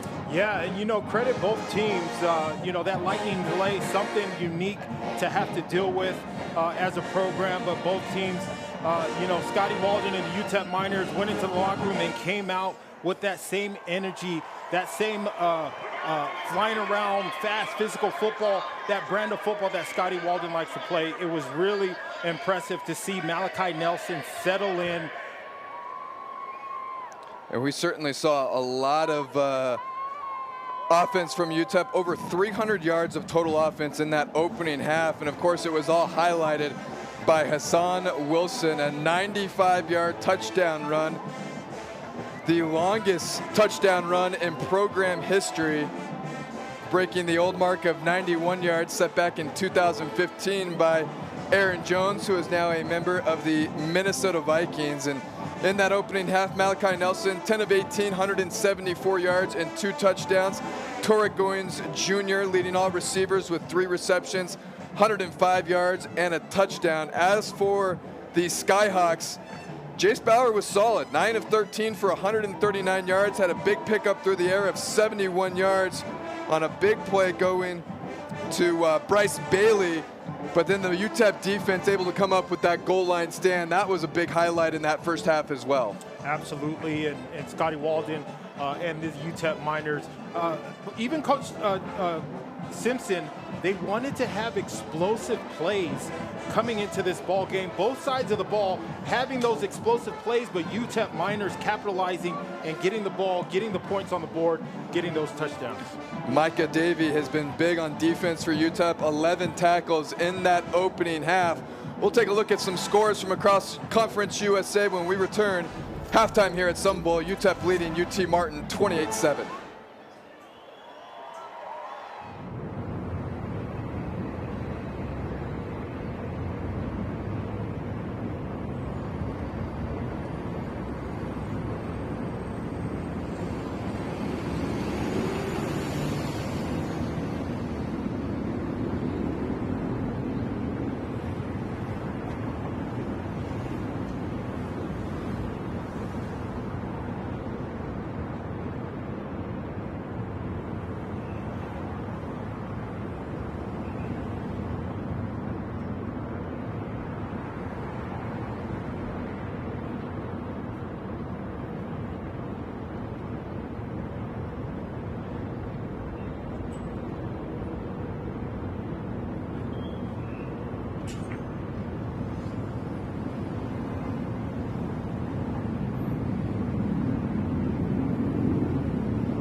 Welcome back to Sun Bowl Stadium, where UTEP leads Tennessee Martin 28-7.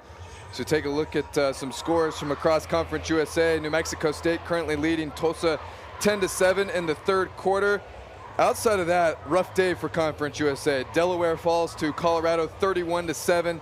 LSU beat Louisiana Tech, although La Tech's hanging with the Tigers 23-7 the final there. Toledo tops Western Kentucky 45-21. Missouri State getting a win 21-20 over Marshall. Wisconsin defeating Middle Tennessee 42-10. Penn State over FIU 34-0. Indiana beats Kennesaw State 56-9. And Jax State beats Liberty in our only conference game of the week 34-24 there. As we take a look at some first half highlights, Ed, and really all Miners in that opening half. Yeah, really, really explosive plays as we see the UTEP Miner defense getting in the fumble by Jace Bauer, picking it up, giving the offense the ball back. Explosive plays we talked about Scotty Walden running for his teams, and they've come through on all teams, offense, defense, and special teams. Yeah, Ashton Emery able to punch it into the end zone following that turnover as UTEP was able to connect, and then all of a sudden it became Malachi Nelson to Torek Goins Jr. It became that kind of show. Two big plays over the middle of the field, resulting in two UTEP touchdowns. Of course, the touchdown pass to Goins, and then Nelson able to get it the touchdown here to Emery on the pass. This was a third down too, as Emery bullied his way into the end zone. Really, really impressed with what I've seen from Malachi Nelson. Remember, last week was his first collegiate start. This is his first start at home here in the Sun Bowl. He started off shaky, Andy, 1 for 5, as you mentioned in the first half, but has since exploded with the big, explosive balls downfield. Of course, that first half highlighted by the 95-yard touchdown run from Hassan Wilson. As for this Tennessee Martin team, a little bit slower pace, but Jace Bauer, I've been impressed with him. 9 of 14 in that opening half. He's been solid. It's just a matter of course, that goal line stand ended up being big, and a couple that turnover too really hurt the Skyhawks. Yeah, Jace Bauer definitely improving from his play from week 1. Coach Simpson said he wanted to see him progress as the starter here for the Skyhawks, and he's done a great job mixing the ball around to different guys. You see him hitting the tight end. He's hit his fullback out of the backfield, doing a tremendous job. They just need to capitalize when they get into scoring position. It was Bryce Bailey on the touchdown, the lone touchdown of that first half. There's the big play to Bailey as well, but the Miners able to come up with a goal line stand after that, and that is where we stand now. UTEP leading Tennessee Martin 28-7 at the half. Come on back for the second half when we return.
Both teams beginning to make their way out of the tunnel. So we get set here for the second half from Sun Bowl Stadium. Miners up 28-7 as we take a look at the tail of the tape. First half stats. Both teams with 1 turnover in this football game, and both coming away with touchdowns off those turnovers. But the Miners really opening things up on offense in that second quarter. They have over 300 yards of total offense for the Miners. 174 out of that through the air, 130 on the ground. Penalties. Miners have also been very disciplined on both sides of the football. Just 1 penalty to UT Martin's 4 penalties in that opening half. Ed, if you're Tennessee Martin, a little shell-shocked after that second quarter, you find yourselves down 28-7. They got to do something and get something going offensively. Yeah, you got to think that Coach Simpson is in there telling the guys they cannot give up those explosive plays that we've seen from that UTEP offense and quarterback Malachi Nelson.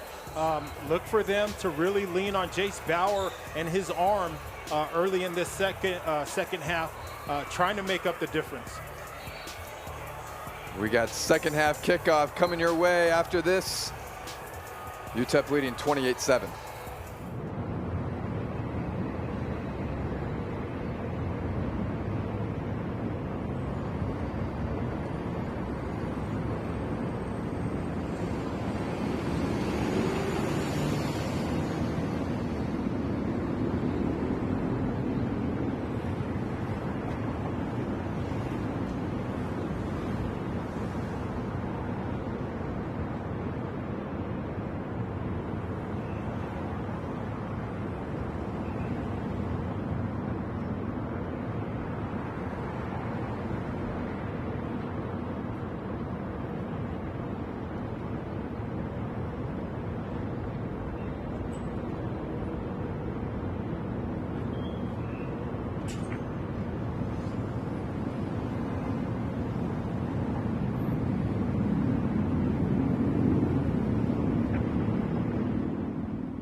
Second half just about to get underway here from Sun Bowl Stadium. You had free student tickets across the campus of UTEP earlier this week, and the student section, despite the 30-minute lightning delay, has come out in full force. We'll see what official attendance is in this one. Miners were expecting over 30,000 in this football game, and they have been treated to an offensive outpour from the Miners, as that kick will be fielded right at the goal line. This is Willis across the 10, across the 15, trying to bounce it outside, and he's met. And that is where UTEP will take over from their own 16-yard line. Coach Scotty Walden's message was clear. Come out, be aggressive, tempo, play with tempo and execution. Let's look to see if this UTEP Miner offense picks up where it left off. It's telling us how Miners, it was hard to get the deep shots and be more aggressive with the play calling last week against Utah State, because both of their safeties played that too high look, as the give here goes to Wilson, and just like that, Wilson's over 100 yards on the day on just 3 carries. Yeah, it's a great job by Wilson, bending it backside and getting some positive yards. Really, really impressed with his runs, especially the record-breaking run. Of course, didn't see much action in last week's loss to Utah State. He gets the carry again here, but not much there. No gain on the play. It'll bring up 2nd and 10. Who would have thought, without Cam Thomas in the offense, that this offense would be so explosive? Let's see if Malachi fires it up and takes a shot downfield here. Got 3 receivers to the top of your screen. Nelson back to pass. UT Martin comes with 3. Nelson going to take a shot down the field. He underthrows his man. Should have been intercepted there on the play by Tennessee Martin, and unable to haul that one in was Castleberry, as Nelson had Odom deep, but really just underthrew him on that one. Yeah, covered downfield. Don't like that decision to put that ball up for free grabs, but great job by this Skyhawk defense, this Skyhawk secondary, making a play. And we're taking a look at Odom on the sideline, as he kind of came up limp there, as a trainer now has come to his aid. We'll check on Odom now, as the Miners have a 3rd and 10. Tennessee Martin brings 3. Nelson flushed to his right and had his receiver slip on the play. Let's see what the call is. It's going to be incomplete. Willis says he has it. Now you're going to have 2 officials come together, and both of them ruling Willis either ball hit the ground or part of him was out of bounds. One of the 2. Either way, it's incomplete as we take a look at the replay. Yeah, it looks like he lost his footing and just couldn't get his hands under the ball. Close. I think either way, too, his elbow was out of bounds before he would have even had possession, even if the ball did hit the ground. Good call. So the Miners, on their opening possession of this second half, are going to go 3 and out. Punt is away. This is Deuce Oliver fielding it at his 23, and only able to pick up 2 on that return. And UT Martin will start out with the football at their own 25 for their opening possession of this second half. We're going to step aside for a moment here. Tennessee Martin coming out on offense, trailing by 21.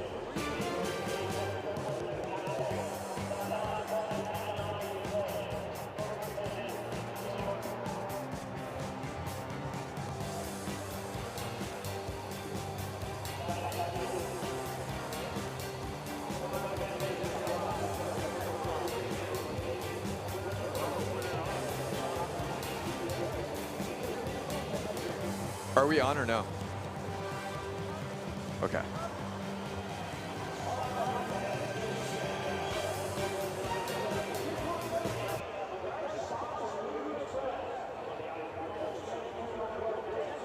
If you get a chance, the UTEP punter was put on the I saw that, yeah, watch list.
opening possession here for Tennessee Martin of the second half. Down 21, trying to get something going offensively. Chase Bauer in the shotgun. Alexander in motion. The give goes to Alexander. He's met in the backfield. Nowhere to go on that one. Met in the backfield. That was a big hit off the edge. As we take a look at the replay, the Miners in the defensive front, we see some stunts going on with that nose tackle and defensive end. Incredible play getting into the backfield for a tackle for loss. That was Ashad Hall, who had 2 sacks in last week's game against Utah State, coming up a tackle for loss there. Loss of 3 on the play. Alexander in motion into the backfield. Play action. Bauer looking intermediate. Got the completion to Bailey. Bailey pushed out of bounds, but not before the Skyhawks pick up the first down and then some. Yeah, this was a really good job by Jace Bauer running a flood concept. He has his low, his medium tier, and his deep route. Goes for the medium route option, wide open on the sideline. 20-yard gain. So now 1st and 10, ball just shy of midfield. Bauer. The give and some running room there for the Skyhawks. Into the game at running back is Thomas Ainsley. Thomas Ainsley, 6'1", 225, sophomore out of Palm Desert, California. Give him 6 on the play, and it'll set up 2nd and 4. Ainsley still the tailback with Bailey in motion. Play action. Bauer looking in the flat. He's got Martinez, the reception, and the first down. And a new set of downs coming up here for the Skyhawks. Really great by this offense. UTEP is dropping 8, only rushing 3 on that last play for Jace Bauer to find the open man. Great job by him executing. Skyhawks into Miner territory here on their opening drive of this second half. Bauer, 2 receivers to the short side of the field, looking that way. Swing it out. He has Ainsley. Ainsley unable to break the tackle. He'll pick up 2 on the play. That was a great open field tackle by Micah Davey, the 6'2", 235-pound middle linebacker. Again, Walden has talked about the depth that he has. Great play by Davey. 2nd and 9 as Gentry re-enters the game at running back for the Skyhawks. Bauer has it, looking left, throwing left, has the completion there to Wilson, and Wilson is met as soon as he catches the football. Give him 5 on the play, and it'll be 3rd down.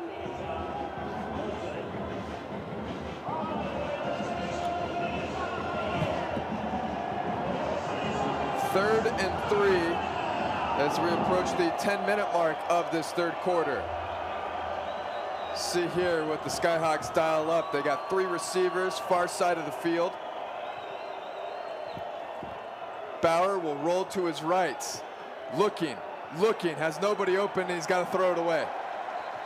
And he was hit hard on his way out of bounds. Pushed out of bounds by nearly 7 or 8 yards. I believe once again that was Micah Davey applying pressure. Yeah, this was great pursuit by the entire defense. Jace Bauer and the Skyhawks rolling out right and not losing containment was that UTEP Miner defense forcing Bauer to throw it out of bounds. Great job, UTEP Miner defense. Scotty Walden on the sideline trying to get the crowd pumped up. It's 4th and 3. Miners defense trying to get off the field. Skyhawks trying to get back into this football game. Here comes the pressure. Bauer back to pass, looking left. Across the middle, he's got his man. It's Alexander who has the first down and then some all the way out to the 21-yard line of UTEP. Give him 16 on the play and a first down. Yeah, let's take a look at this replay, Andy. That's Scotty Alexander, the 6'1", 220-pound receiver, finds the middle of the field wide open. Jace Bauer connecting, perfectly executed. Like that big body receiver across the middle. UTEP unable to stay with Alexander, and it results in a new set of downs for the Skyhawks, a much needed new set of downs. Knocking on the door now. It's Martinez in motion. The give out across the 20. And good pursuit there by the Miner defense. That was Chris Franklin on the carry and didn't have anywhere to go. Looks like there's a flag on the play. Not quite sure what it's going to be.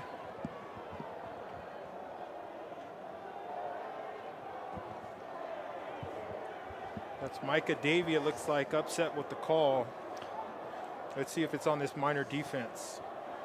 Flag is right where the tackle was made. And that is why. A face mask there. Call goes against Xavier Smith. That's going to result in not only a first down for Tennessee Martin, but they'll move the football all the way up to the 10-yard line. So a first and goal opportunity to go for the Skyhawks. This is their opening possession of the second half, and would be huge to get 7 points on the scoreboard. Yeah, they've shown some great fight on this drive. Got the big penalty there. The conversion on the fourth down. Let's see if they can get it into the end zone and get some points out of it. Got a bunch set to the short side of the field. Alexander in motion. The give goes to Gentry. Make that Franklin. And he'll push ahead for 2.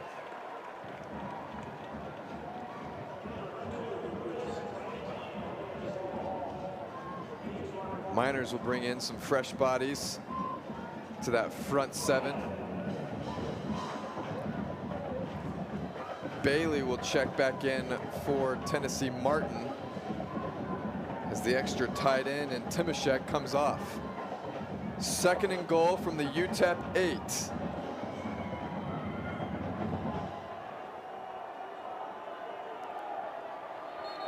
And you got a whistle, and we're going to get a timeout here from Jason Simpson and the Skyhawks. See what they draw up here on second and goal. What's going to be a huge second and goal when we return. UTEP leading 28-7, but Tennessee Martin knocking on the door, trying to get back into this football game.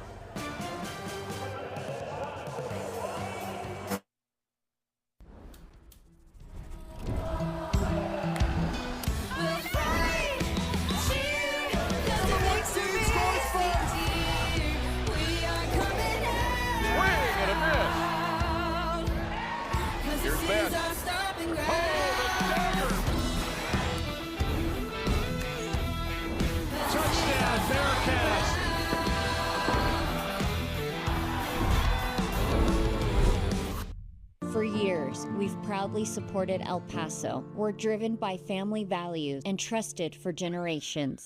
At Fox Auto Team, it's more than a car. It's a promise of performance, of service, and of being here when it matters. It's a legacy we are proud to continue. 3 brands, 1 team, your hometown choice. Fox Auto Team. Experience the Fox difference today. Brunson's does way more than just portable toilets. We're your full-service site solution, from construction sites to special events.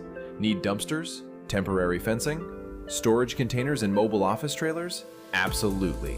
Whether you're managing a job site or planning a major event, we deliver everything you need on time and in one place. With Brunson's, it's one call, one stop, and you're done.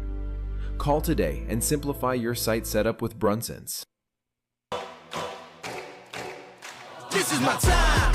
I'm on the rise. Can't hold me down. I'm too fly. This is my time. Ready to shine. Brighter than all of the lights. Cause when it's game time, seconds away and the game's on the line. There ain't no doubt in my mind. Beating the buzzer like this is my time. This is my time. This is my time.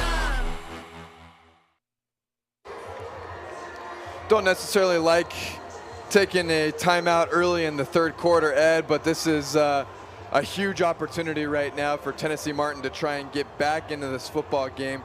Got to get it right here on 2nd and goal from the 8.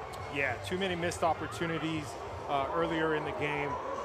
Look for the Skyhawks taking the time, right, to get it right and get these points on the board, threatening on the 9-yard line.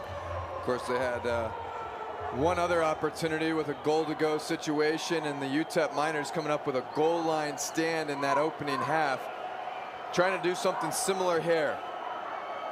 Bauer in the shotgun, has the snap, looking left, throwing left. He's got Bailey across the middle on the slant, and Bailey has it to the UTEP 2. This was a dot, quick slant from the slot inside. Perfectly thrown ball by Jace Bauer. See what they draw up here on 3rd and 2.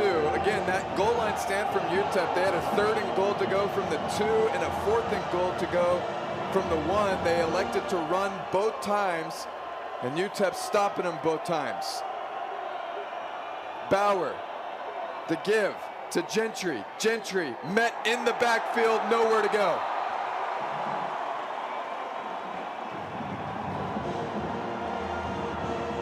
UTEP has the football. Let's see what the refs rule it. They're going to rule Gentry was down. They're also sending in the field goal unit. Can't quite see. There's a bunch of UTEP Miners, but that ball was out. Not sure if he was down before. But what a stand by this UTEP Miner defense and that defensive front. Yeah, Udoka Izani in on that play. As we got an injured Tennessee Martin Skyhawk down. I believe it is the running back John Gentry. Interesting call here, Ed. I see Hector coming out on the field, the place kicker for the Skyhawks. Interesting call here to go for 3 when you're down 21. As we take a look again at the replay, that again was Gentry. UTEP Miners holding him up. It Looked looks like he was down, yeah. The ground caused the fumble. Either that or it very well could have got twisted up and just let go of the football once he was down. As Gentry will very gingerly make his way to the sideline, and that would spell trouble for the Skyhawks. One of the big playmakers on this UT Martin team. Glad to see him on his feet and at least walking off on his own. I'm not sure about this, but at least as it appears, Hector will line up for a 21-yard field goal. This isn't more than an extra point.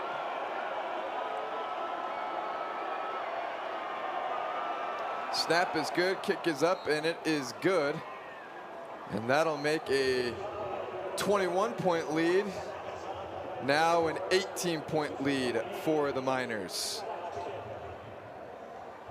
Skyhawks won at 7. They have to settle for 3. They trail 28-10 here. 7:21 remaining in the third quarter.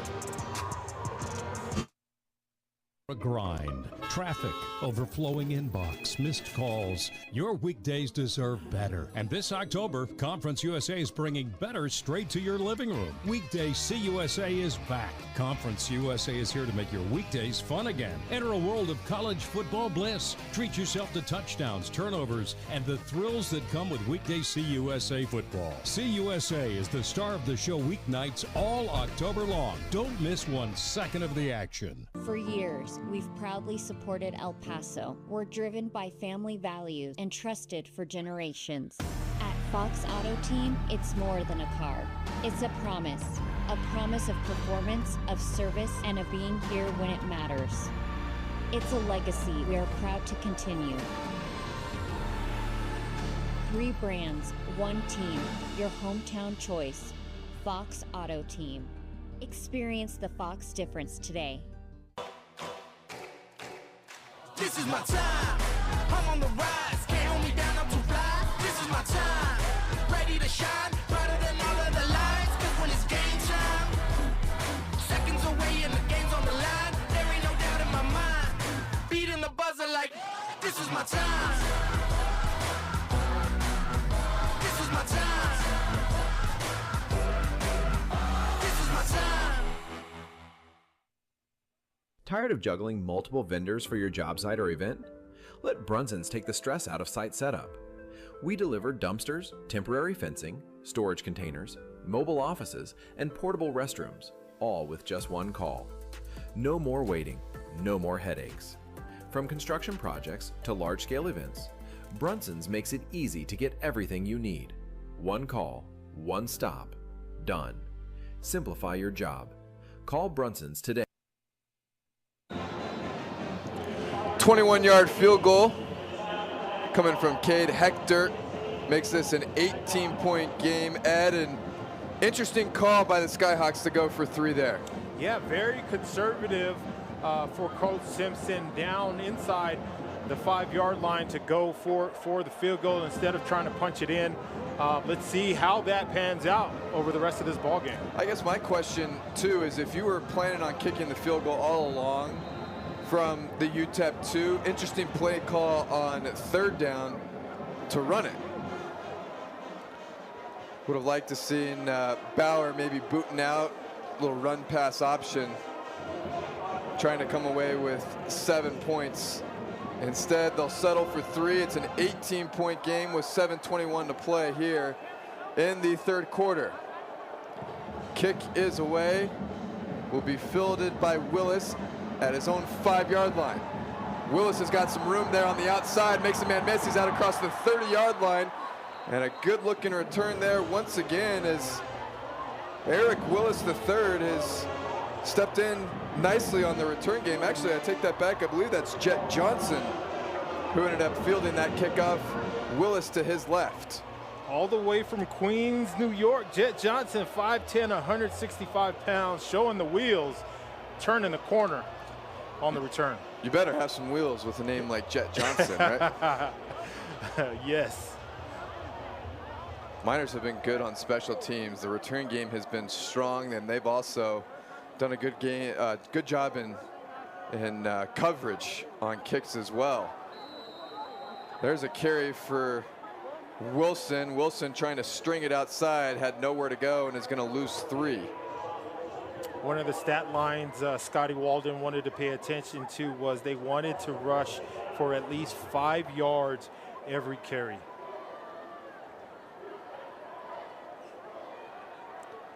Miners will split 3 out to the far side of the field. Nelson in the shotgun. Pulls it. Completion to Odom. Odom makes one man miss, and he's got some room. Scoots across the 50. We got a foot race. 30, 15, 10, 5. Kenny Odom for the UTEP touchdown. 74 yards. Malachi Nelson finds Kenny Odom, and Odom does the rest himself. Explosive, explosive, explosive. Kenny Odom turns a 6-yard hitch route into an explosive touchdown. Gosh, this UTEP Miner team has speed. Kenny Odom can straight out go. Really good to see him out on the field too, because remember that last possession he went out and had a trainer come over and looked to be something serious. Not so much. Well, credit the UTEP training staff for getting him back on the field. Yeah. Because whatever they did, it worked. Kenny Odom flying down that sideline. Scotty Walden must be happy. Another explosive play for the UTEP Miners. Take a look at Kenny Odom and how he was able to do this. Nelson, the quick release, finds Odom. Odom made one man miss there, splits the defenders, and then at this point it's just a foot race.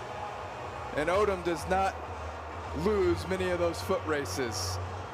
Now has 4 receptions for 110 yards. Remember, Goins Jr. has 3 receptions for 105 yards and a touchdown. So UTEP with 2 receivers over the 100-yard mark. They also have 100-yard rusher in this football game. I can't tell you the last time I remember UTEP having 2 100-yard receivers and a 100-yard rusher in a single football game. Yeah, it's been a long time, and this is what the home crowd here in El Paso, Texas has wanted to see from their hometown team. Putting points on the board, exciting, fast football. Let's see how the Skyhawks answer. Scotty Alexander on the return gets it across the 25-yard line. And the Skyhawk offense will go back to work after a quick 2-play, 70-yard drive from the Miners. Take a look at Malachi Nelson's line now. 11 of 21, 248 yards and 3 touchdowns in this football game. And I've also been really impressed with just the way he's run the offense and that quick release. That quick release has been lethal. Absolutely. Bauer, play action. Looking across the middle of the field, nearly has that ball intercepted.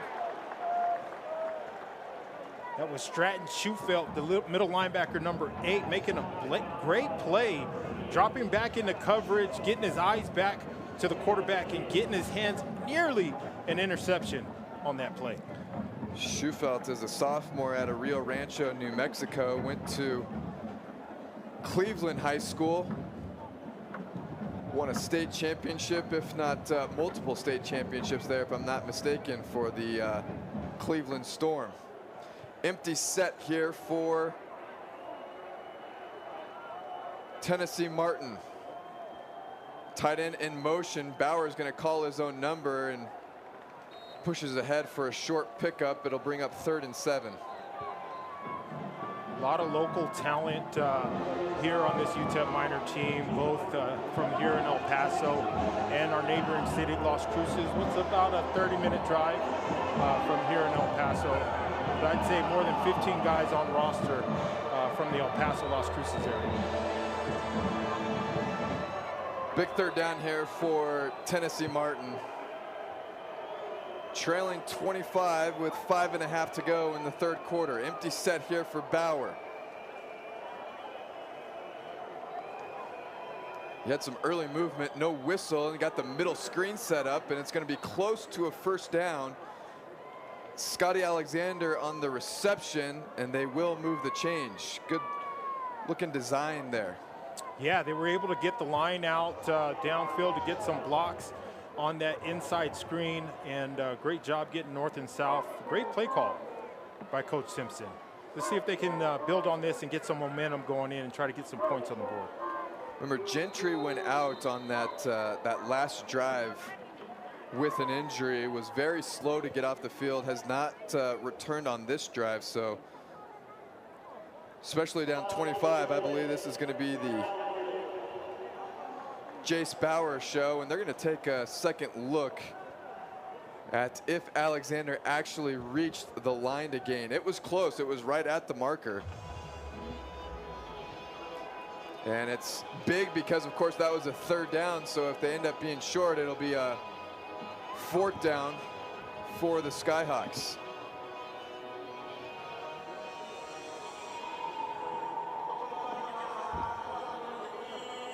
Chase Bauer in this game, 16 of 22, 197 yards. He's been good. Gotta look at this here for ourselves. Let's see what we see. Gotta get it to the 36-yard line. The knee is down, and I don't think he's there yet. That is very, very close. Good job by our replay booth. Question here for our referee. Yep.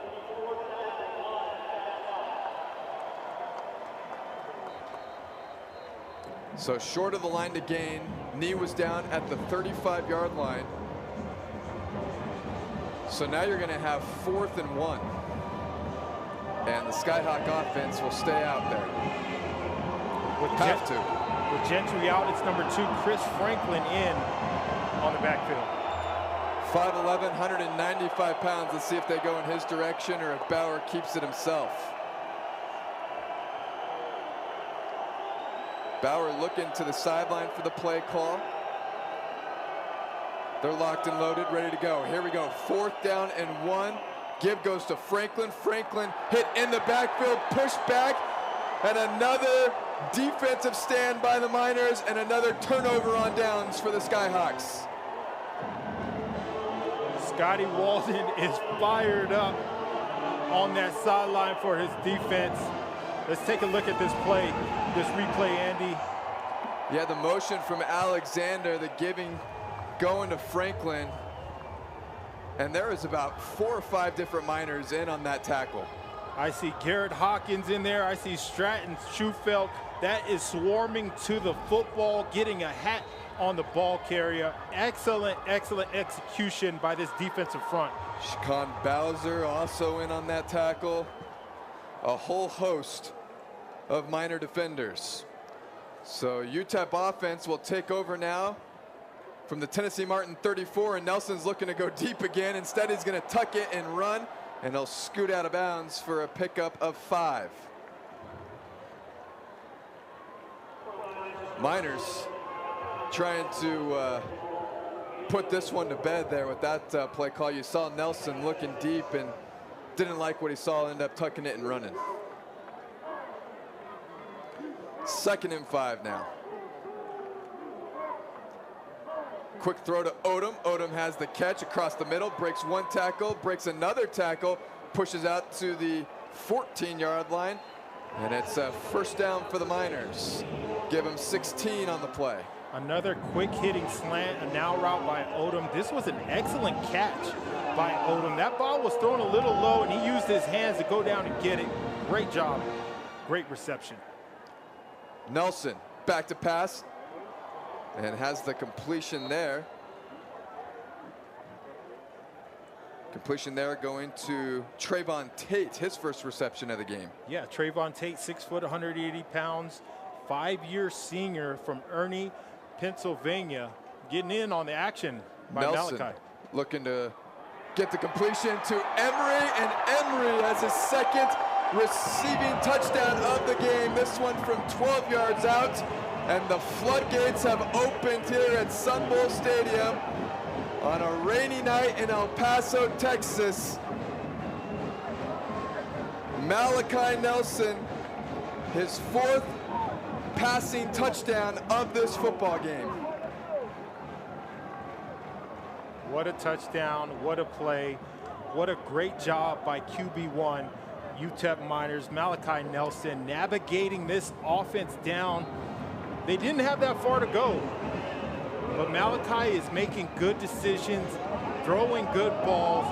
You wonder why, you're starting to see it, why he was a 5-star quarterback out of Los Alamitos, California. I'll tell you this much too. He's getting the ball out, he's facilitating, there's absolutely no doubt about that. Also has a lot of receivers breaking tackles like you saw there from Emery, yards after the catch. You saw Kenny Odom do the same on that drive as well. Malachi Nelson, though, has certainly led the offense and led it in a big way. 14 of 24, 278 yards and 4 touchdown passes. Miners leading 42-10 here at the 3-minute mark of the 3rd quarter. We still have another quarter of football to play.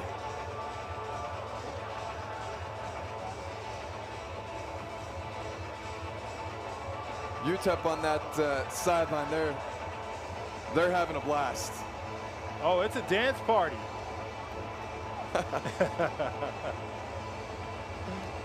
What you like to see too, after everything this UTEP program has been through over the course of the last decade. It has been a long time coming, and of course you think back to last season, Ed, and the FCS game the Miners played here at Sun Bowl, going up against Southern Utah, and it was a completely different story in that game. Southern Utah pushing that game to overtime, a game that UTEP ultimately lost, and lost a lot of momentum in the season too, especially from the crowd. You talk about building a fan base and a fan base that's prideful in their football program.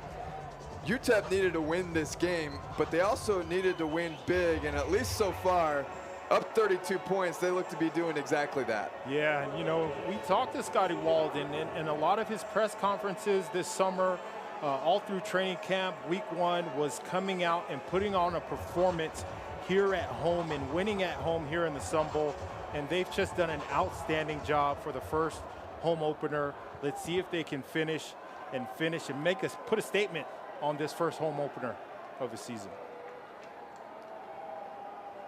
Give, there goes to Franklin. Franklin's got some room. Pickup of 9 on the play.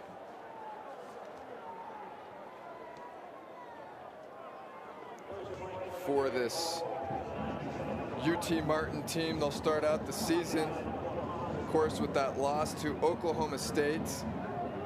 They got Southern Illinois next week, and then at Missouri State before they enter conference play. A tough one here tonight, especially defensively. Franklin again with the carry, and Franklin looking for the first down yardage and ends up losing one on the play.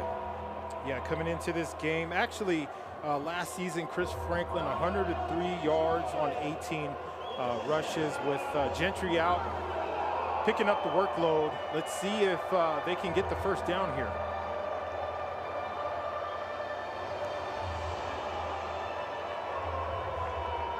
Two receivers closest to us here at the bottom of your screen from the UTEP press box at the Sun Bowl Stadium. Miners will bring 7. Bauer hit as he throws, able to get the completion there, has it to Wilson, and it'll be a first down. Good job by Bauer, hanging tough in the pocket as the Miners, a little bit of a all-out blitz there. Yeah, great job, as you mentioned, Andy. You know, for all the young quarterbacks out there, sometimes you're going to have to deliver that ball and get hit. Excellent pitch and catch from Jace Bauer with people in his face. On third down, no less. And again, for as bad as this game has gone for Tennessee Martin, Bauer has looked excellent. Yeah, absolutely. Absolutely. 200 yards through the air, 17 of 23. He's been accurate. He's also done some damage with his legs. We're going to get a review here. Bauer only 70 yards passing last week versus Oklahoma State. So yes, definitely seen the improvement, and that's what Coach Simpson wanted to see from his signal caller. Get a review here. Definitely had the yard to gain. I think the question here is whether or not he held on to the football or whether that ball maybe skipped into Wilson's hands as opposed to getting his hands underneath it. If you're just joining us, UTEP leading UT Martin 42-10. It has been all Miners in this one. In a game that's seen 30-minute lightning delay in the opening quarter,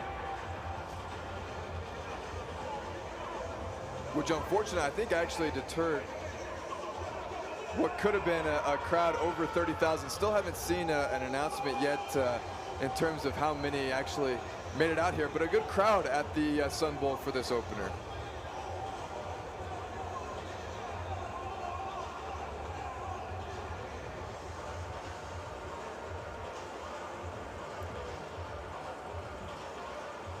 We are getting confirmation. They are looking to see whether or not this was a completion or not. And the ruling is upheld. Did you get another look at it as well? Hands under the ball. Elbow forearm down. It all looks good to me. It's a catch. We have official attendance number in too. 31,122 fans making their way out to see UTEP in their home opener, and for everyone that came out, they certainly have been treated. A lot of fireworks in this one from the Miner offense. Bauer has the completion to Bailey. Give him 5 on the play. Empty backfield set, simple hitch route to Bailey on the outside. Bauer racking up the completions at this point. That's 18 now in the game. Miners trying to finish this one strong. That is Bowling in motion. Franklin lining up to Bauer's left. He'll get the carry, and he's met in the backfield. Absolutely nowhere to go. As Elijah Baldwin said, not up in here. Elijah Baldwin, the San Antonio native, 6'7", 230 pounds, and running like a wild man into the backfield for the big tackle for loss. That is how you get it done. And that is how this third quarter will come to an end. It is all UTEP here at the Sun Bowl, 42-10. 15 minutes remaining in this football game as Miner faithful, they're liking what they're seeing here at the Sun Bowl.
About to begin here from the Sun Bowl. All Miners leading 42-10 over Tennessee Martin.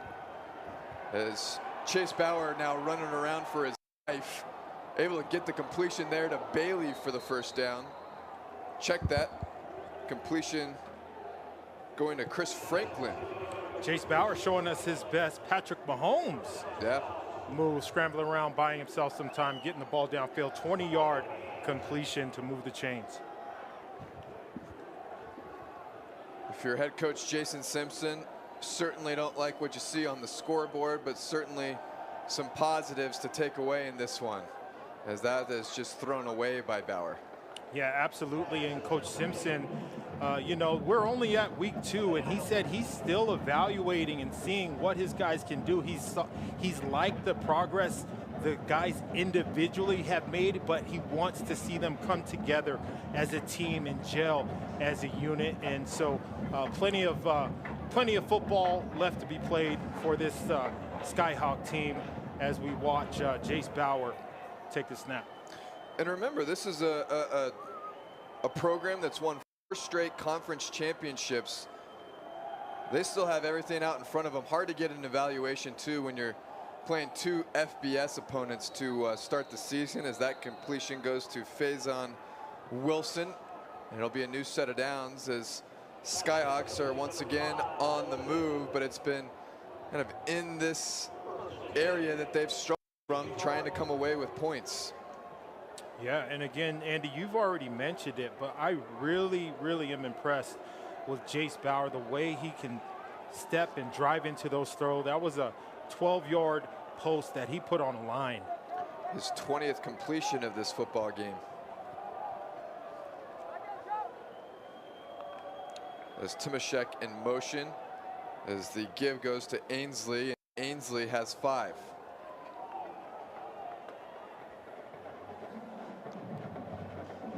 Thomas Ainsley, 6'1", 225 pounds, a sophomore. From Palm Desert, California. Saw some action last week against Oklahoma State. 5 carries, 12 yards in that loss. Getting some action here. I'll be curious to see what UTEP decides to roll out on offense their next time up now, up 32. A lot of that will probably be predicated what their defense does here. Give again goes to Ainsley. Ainsley will knife his way forward for another 3. And it'll be 3rd and 2 for the Skyhawks.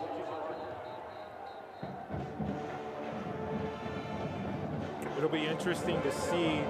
Skylar Locklear listed as the backup, but we did see El Paso native Shea Smith come in for a series versus Utah State. To be honest, I might not even be surprised if you see both of them if it goes the way that UTEP would like it to go. Bauer overshoots Timashek there, incomplete, and it'll be 4th down. Play action rollout to the right, just a little too high, out of the reach of Timashek. Timashek 6'6".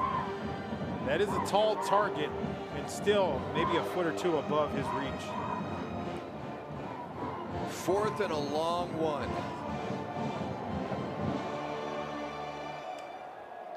Bailey coming out, Timashek back in.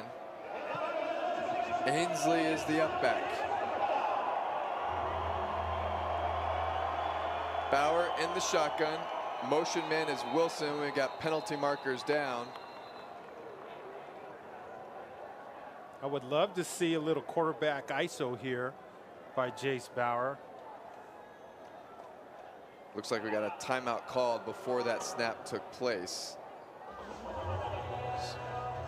So Jason Simpson and his Skyhawk offense will get together and figure out what they're going to do here on 4th and 1. 12-13 remaining in this one. UTEP leading 42-10.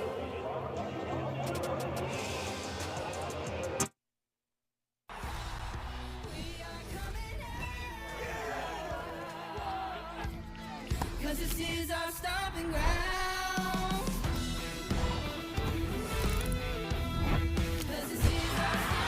The UTEP Miners make it work. Touchdown Bearcats. Knocks down the 3.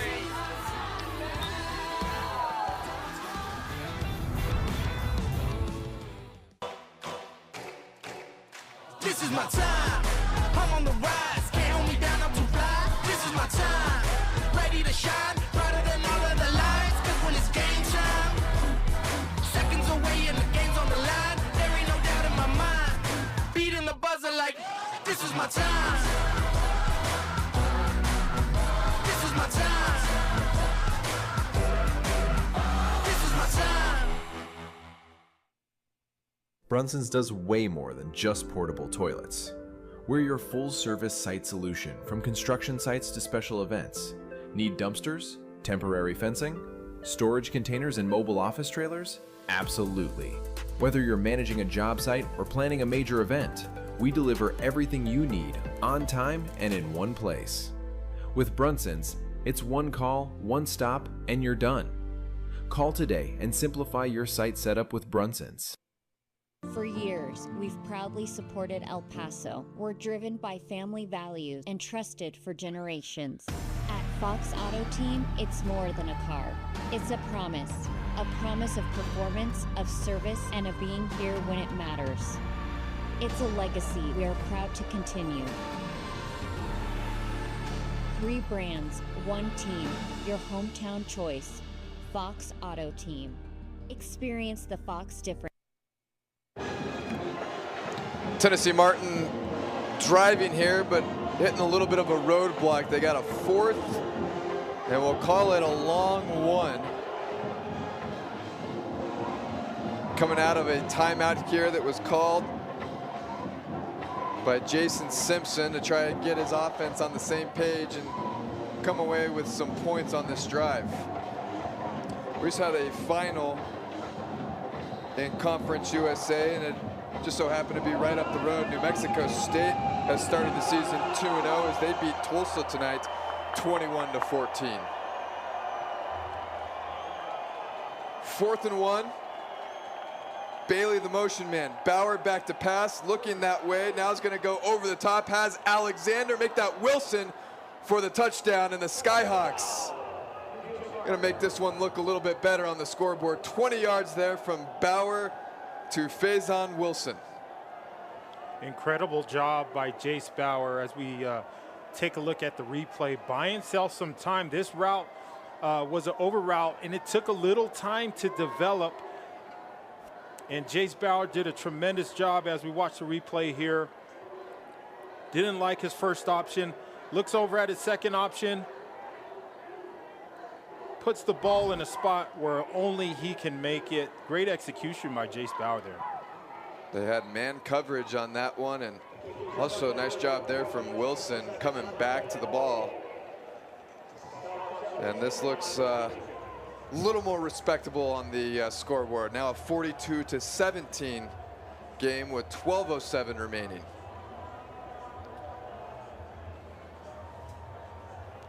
For Jace Bauer, that's his first touchdown pass of the season. He's been a bright spot for the Skyhawks tonight. 21-29, 260 yards through the air and that touchdown. Faison Wilson, 6 receptions, 65 yards and a touchdown. And then Bailey, who had the rushing touchdown earlier in the football game, also 4 receptions for 92 yards. Miners have their hands team out there. We'll see if Tennessee Martin elects to go in that direction or just kick it deep.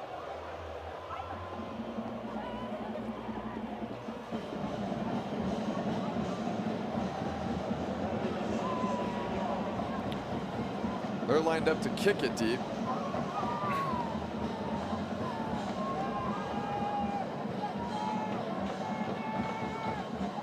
Goes high in the air, and fair catch called for. And that'll be that. Little pooch. Fair caught by Trevon Tate. And remember, you call it for the fair catch. It's not necessarily where you catch the football, especially if it's inside the 25. So the fair catch called for at the 18. And UTEP will have it from their own 25-yard line.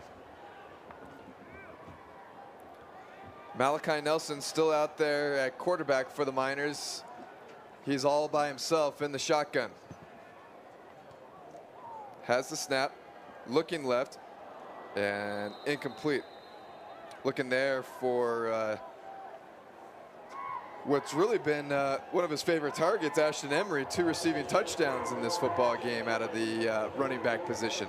Yeah, you know, and that's a relationship that he's built since he arrived on campus in January. You always want to have that outlet with your running back, and that relationship and continuity is there. And you get the carry here for Emery, and Emery's got nowhere to go. He'll lose 2, and it'll be 3rd and 12.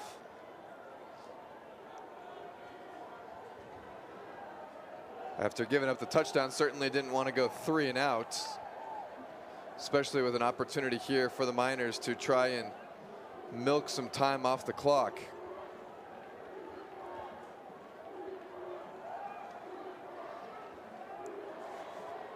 Miners line up, 4 receiver set. Emery is the tailback. Motion man, that's Willis. Pressure coming. Nelson flush to his right, looking, throwing, looking in the direction of Torres. And unable to make the grab is Marcus Torres, the redshirt freshman from right here in El Paso, Texas, and the Miners will have to punt the football away. Yeah, Marcus Torres, somebody that we both know very well, Andy, covering high school football here in El Paso. Preferred walk-on out of high school, out of Pebble Hills High School, where his dad was the head coach. Recently honored with an offer to be put on full scholarship before the season started. Saw those social media videos and they circulated. This is an excellent punt. It's going to hit at the 20. It's finally corralled at the 10, and now nowhere to go, and able to break a tackle there is Oliver. Oliver will finally be brought down at the 15. How about the punt there from Noah Botsford, who, as you mentioned, Ed, was actually added to the Ray Guy Award watch list after his performance last week. 8 punts, averaged about 48 yards a kick, and that was a long one. We'll see if it stands, though. 64 was his longest last week, and that is a booming leg. This one was 66 if it stands.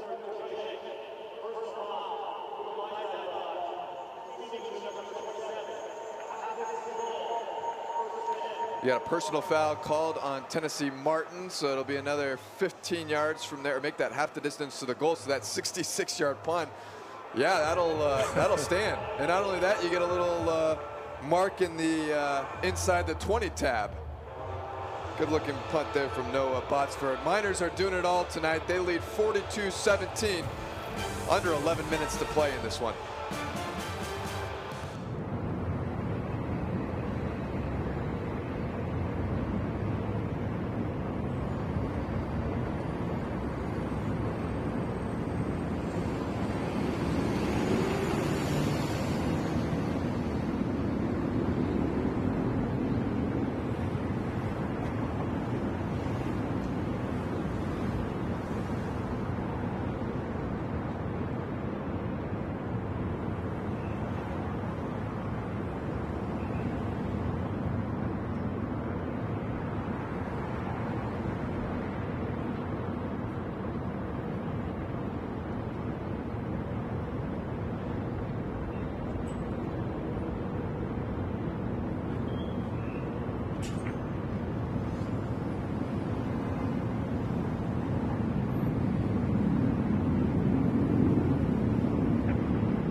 UTEP leading this one 42-17, under 11 minutes to play in this football game, and Tennessee Martin with 95 yards out in front of them. I want to get back to that incomplete pass going to Marcus Torres, who is wearing number 2, and it's always important to bring this up, especially when you're talking about UTEP football. Of course, 6 years ago, losing Luke Laufenberg in his battle with cancer. Of course, Luke Laufenberg played tight end for the Miners, also played at Texas A&M. He is the son of Babe Laufenberg, the former Dallas Cowboys quarterback, who of course does color radio for the Dallas Cowboys, broadcasts over the radio. And every year, number 2 is awarded to a UTEP Miner who best embodies what Luke Laufenberg stood for. And of course, Marcus Torres carrying on that honor, and it truly is an honor to wear number 2 on this football team. And as you mentioned, Ed, Marcus Torres also coming away with a full ride scholarship earlier this season as well. Yeah, incredibly proud of not just Marcus, but his entire family.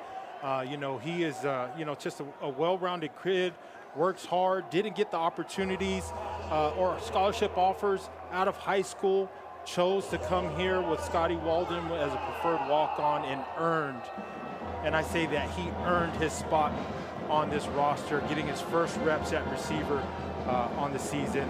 Incredibly proud of Marcus. And again, that honor to wear number 2.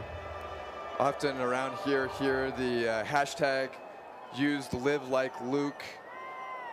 And you had Babe Laufenberg actually come to El Paso not long ago to congratulate Marcus Torres on earning that honor, as UTEP defense able to come away with another stop here on defense. Will bring up 4th down, and I see on the sideline Skylar Locklear beginning to warm up for UTEP, so it appears he'll see his first action of the 2025 season. Yeah, take a look at Tyler Scott, the nose tackle in for this minor defense, 6 foot, 315, the transfer from Kennesaw State, getting some action as he racks up a tackle for loss. So Tennessee Martin will punt here. It is away. Willis calling for the fair catch. Instead, it lets it hit at the 39. It'll roll all the way to the 30-yard line. And that's where UTEP will take over with Skylar Locklear at quarterback. So Skylar Locklear, of course, came into this season as the incumbent starter, started last year for the UTEP Miners, and actually showed some flashes, especially towards the end of last year. This was a quarterback competition all throughout spring ball, all throughout camp, a competition that Malachi Nelson ultimately ended up winning. Came down to 2 guys. It was between Locklear, it was between Nelson, and really the only reason that head coach Scotty Walden didn't name Nelson the starter earlier is because Locklear really pushed him in camp. Yeah, Skylar Locklear has been solid. We saw him last year, going through his first start as a collegiate quarterback, makes the trip over from Austin Peay with Coach Walden last year. And, he's just a true professional. And that's what Scotty Walden's words were about Skylar and getting the news that he wasn't going to be the named starter. Just a true professional. Good looking run there from Wilson. Give him 5 on the play. It'll set up a 3rd and 4. And I thought that was really interesting because you're talking about a guy that threw for over 1,500 yards and 10 touchdowns last year, rushed for another 2 touchdowns, played in 10 games, was hurt for 2 games as he took a shot, I believe, against Middle Tennessee, as Locklear will get his first throwing attempt here, and he's got a man deep. Was that hauled inbounds? No. Out of bounds, intended for Jet Thompson on the play.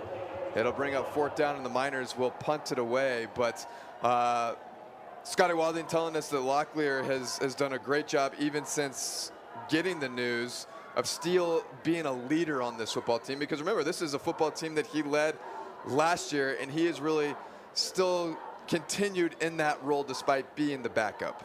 Yeah. Just a tremendous job and a tremendous kid, and it really speaks on the character of the type of guys Coach Walden is bringing into this program and building this program with. UTEP is going to take a timeout here. We're also going to take a timeout as well. 8:25 mark here in the 4th quarter. UTEP is up 42-17. Punt coming your way after the break.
See Cam Thomas there, number 5. He was a scratch tonight, unable to go.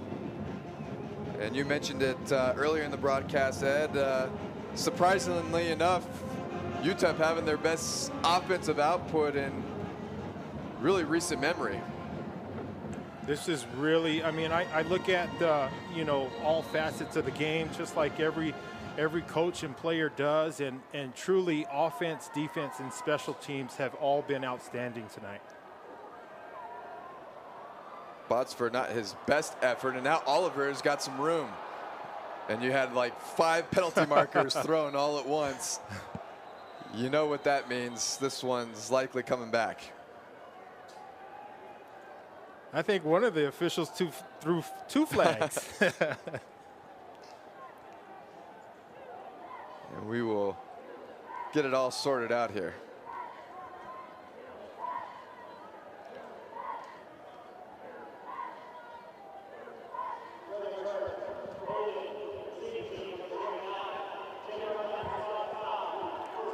So it'll be a holding. That's a spot foul. And let's see where they bring this one back to. It looks like the 29 of Tennessee Martin. How incredible in this day and age of college football, Andy, Coach Jason Simpson, over 2 decades as the head coach for UT Martin. Especially, too, at an FCS school. Talked to him yesterday about his time there and what he's been able to build and how much college football has really changed over the course of 2 decades. And of course, everything now with NIL, you have new transfer rules where players don't have to sit out a year. And certainly it's changed things at the FBS level, but it's also changed things in a big way at the FCS level. Yeah, and he also talked about how being at UT Martin so long and the success he's had as of late, it's really because of him adapting and changing with the times and all the new rules and how he treats off season with new guys coming in and guys moving out, and he really has done it. We've said it multiple times in the broadcast. 4-time defending conference champion. They make runs in the playoffs year after year. Really just a great head coach for this UT Martin University. And certainly if tonight has been any indication, I know that the scoreboard's a little backwards on them tonight, but the way that Bauer has played is you're going to get a sack here from that UTEP defensive front. Shaquan Bowser coming through. 6'5", 255 pounds, the junior out of Mesa, Arizona. Let's take a look at the replay. Yeah, coming off the edge, just driving his man, making his way to the quarterback. But to finish that thought on Tennessee Martin is Bauer is going to have to just get rid of this one. The way that he's played, and especially this day and age of college football, if you got yourself a guy that can play the quarterback position, you're going to have an opportunity to win some football games. And I certainly think that Jace Bauer has proved here tonight that he is the man for the Skyhawks. Yeah, if there was any hesitation from UT Martin, from Coach Simpson, from any of the fan base for UT Martin, I think you've seen what you wanted from Jace Bauer, even with the score at 42-17. Completion there going to his tight end. That is Hyatt Timashek. Only able to come up with 4 on the play, so it'll be 4th and 10. 7-minute mark here in this 4th quarter. And they'll sit on the punting unit. I tell you what, for our viewers at home, you see Scotty Walden high-fiving and jumping. That isn't a show. No. That energy is high, round the clock. And you got to love that that energy from him as a head coach of this football team. Even during our sit-down meeting in a conference room, I was ready to, I was on the edge of my seat the entire time. He brings it every day. It's not just on game days, it's every day at practice. I'm surprised he has a voice half of the time. UTEP will take over here from their 21-yard line. 6:26 to go in this one as Locklear back out at quarterback for the Miners. Wilson, 100-yard rusher here tonight. 7 carries, 111 yards, and a touchdown, all highlighted by that record-breaking 94-yard touchdown run, which happens to be the longest touchdown run not only in program history, but the longest touchdown run in Conference USA since 2014.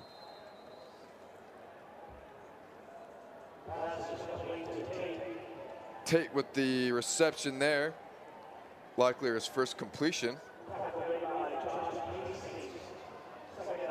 We had asked earlier in the day when the last time UTEP had 2 100-yard receivers and a 100-yard rusher. It wasn't that long ago, 2020. Of course, a pandemic year for everyone in college football, but I guess I think back to who was on that team. Of course, you had Gavin Hardison, pretty good quarterback for the Miners, who led UTEP to a bowl game. Jacob Cowing, who of course now is a San Francisco 49er, as Locklear is going to take a shot deep down the field, and too much there for his intended target. Looking to get the ball there to Davis.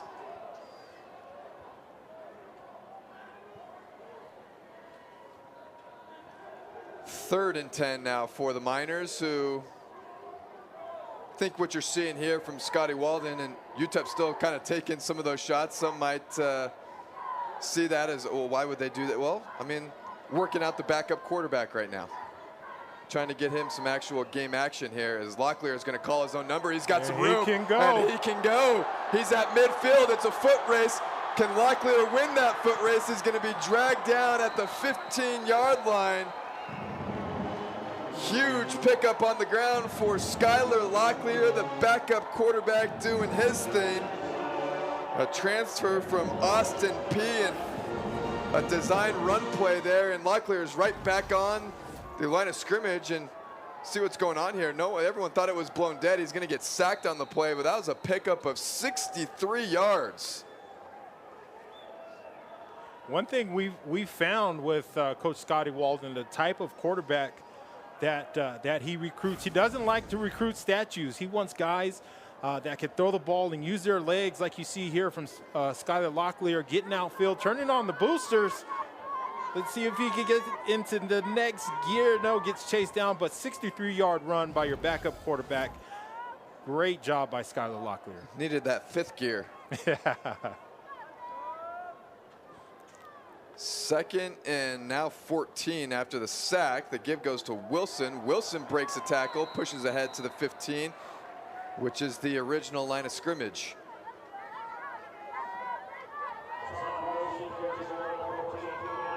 UTEP has now over 200 yards rushing in this football game.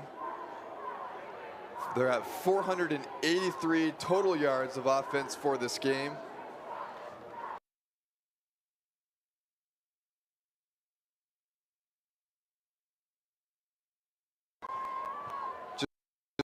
Just to go. Locklear back to pass, flushed. He's going to be running backwards here, and he's going to lose 25 yards. Is my math correct there? 15 to the 35, 20 yards. Okay.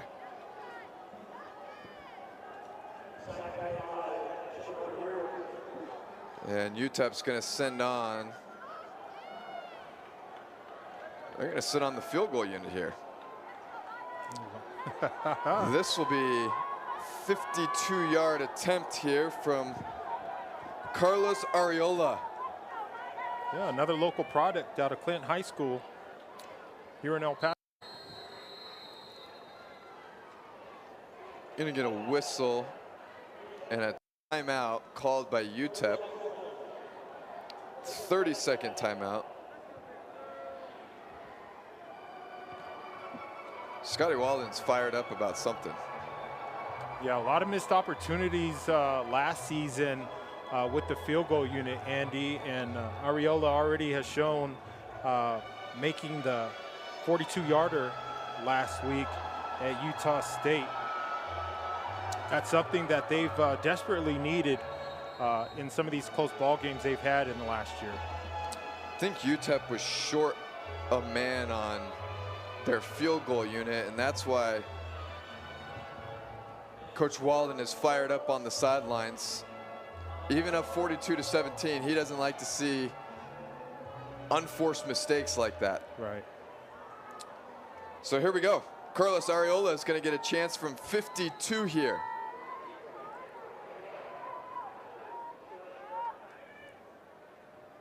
Snap is good, hold is down, kick is blocked. It is picked up by Tennessee Martin. And so that is a miss there from Ariola. Sul Ross State transfer, Ed, you mentioned it, at a Clint High School in nearby El Paso. You see that with longer field goal attempts too, trying to drive that football, don't get as much height on it, and someone on that Tennessee Martin front able to get their paw on it. 2:44 remaining in this fourth quarter. It has been all UTEP, who will turn around after this week, and congratulations on the win. Now you get to go play at Texas. Of course, I think they can enjoy this win for 24 hours, Andy. They should enjoy this win.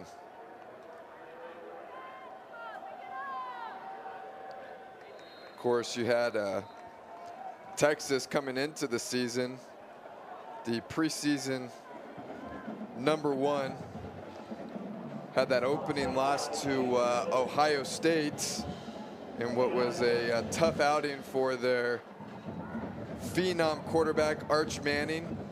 Looked much better today in a 38-7 win over San Jose State. Arch Manning in that win, 19 of 30 for 295 yards, 4 touchdowns. Also had a rushing touchdown in that football game. That is who the Miners will have next, as that completion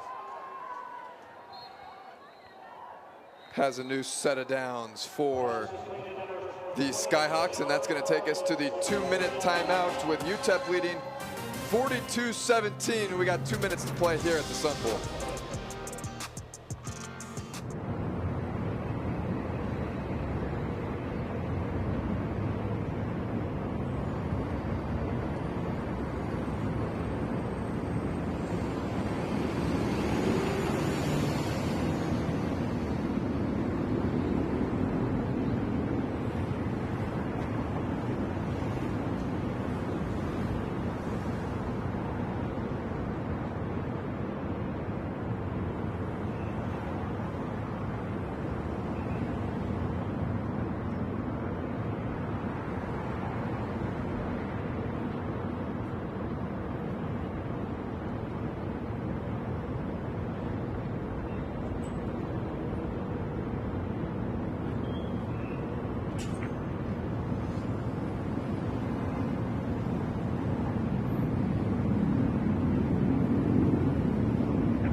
2 minutes left here at Sun Bowl Stadium, where the Miners have treated over 30,000 UTEP fans to an offensive outpour. 42 points for this offense, nearly 500 yards of total offense. It has been all Miners in a big way.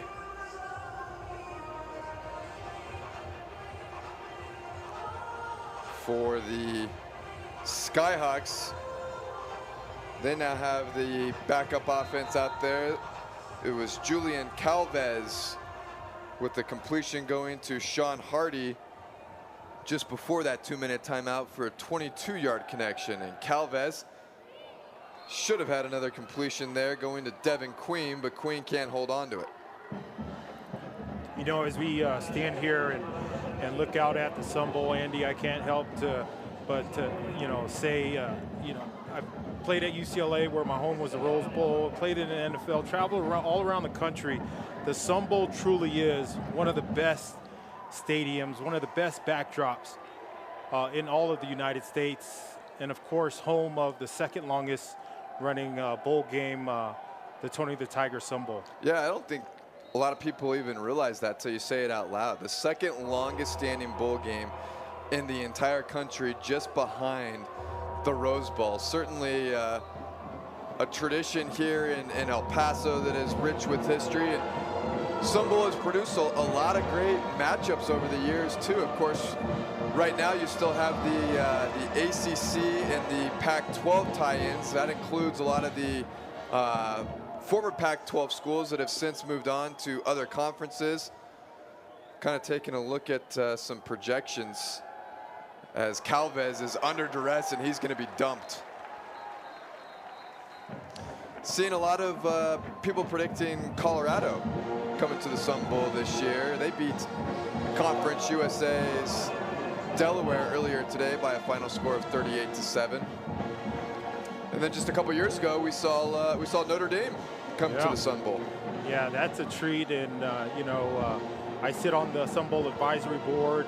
Bernie Olivas, the executive director, does a tremendous job every year putting together the Sun Bowl and all the events leading up to the Sun Bowl game. Certainly a fan favorite here in El Paso, as Calvez is going to take a shot deep down the field, and there is nobody home. And that'll bring up 4th down. I take it back, that was 4th down. So the Miners will take over on offense, and I imagine you'll see a kneel down here.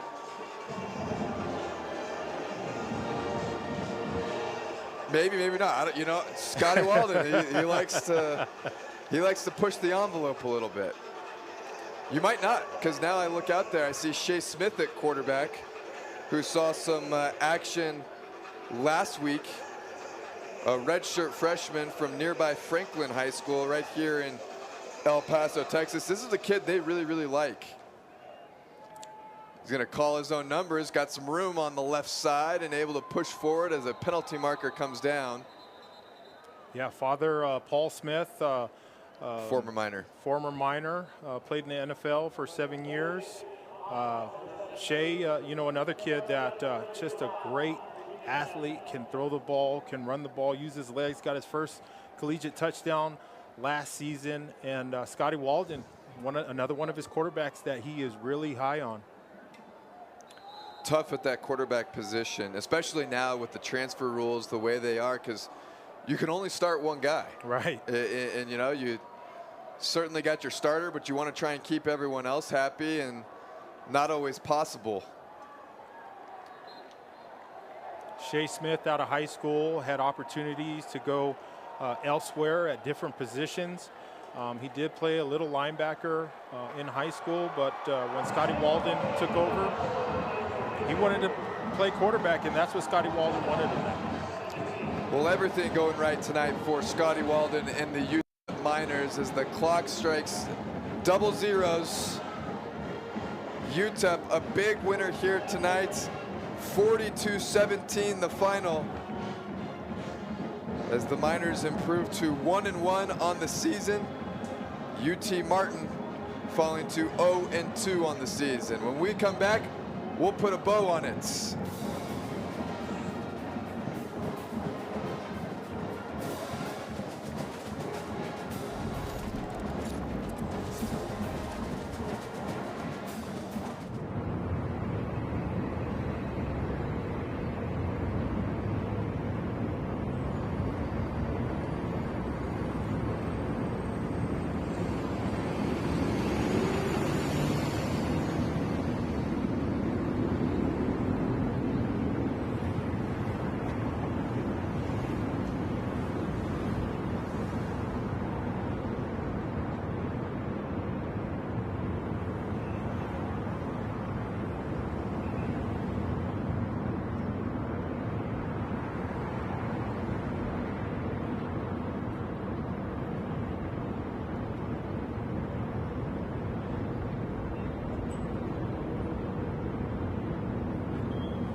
Welcome back to Sun Bowl Stadium. UTEP Miners victorious here tonight, 42-17, the final over Tennessee Martin. And Ed, we talked about it at the beginning of this broadcast. UTEP had to not only win, but make a statement, and they did that tonight. Yeah, they did everything right. We talked about it earlier in all three facets of the game, offensively, defensively, and defensively, as Scotty Walden calls it, special teams, everybody making plays tonight. No doubt about that. And of course, the star of this football game, Malachi Nelson, was absolutely electric, throwing the football. 4 touchdown passes in this one. You also had the electrifying run by Hassan Wilson, the longest run in program history, a 94-yard touchdown run as he raced down that right sideline, and the Miners were off and rolling after that. And of course, this is a game that also, Ed, started out with a 30-minute lightning delay, and UTEP really used that to their advantage. Yeah, they really did, and you know, you could tell Scotty Walden and the staff got the team together. They came out with that same high energy they started with the game with. Nothing but praise. Very impressed with Scotty Walden and UTEP Miners. Malachi Nelson finishing this game 14 of 26 for 278 yards and 4 touchdowns. He connected with Kenny Odom 5 times in this football game for 124 yards and a touchdown. Torek Goins Jr., 3 receptions, 105 yards and a touchdown. All of that coming in that opening half. And then Hassan Wilson, 8 carries for 121 yards and a touchdown. The first time UTEP has had 2 100-yard receivers and a 100-yard rusher in a football game since 2020. For our crew here at Sun Bowl Stadium on ESPN Plus, for Ed Stansberry and myself, we say so long from the Sun Bowl. We'll see you next time.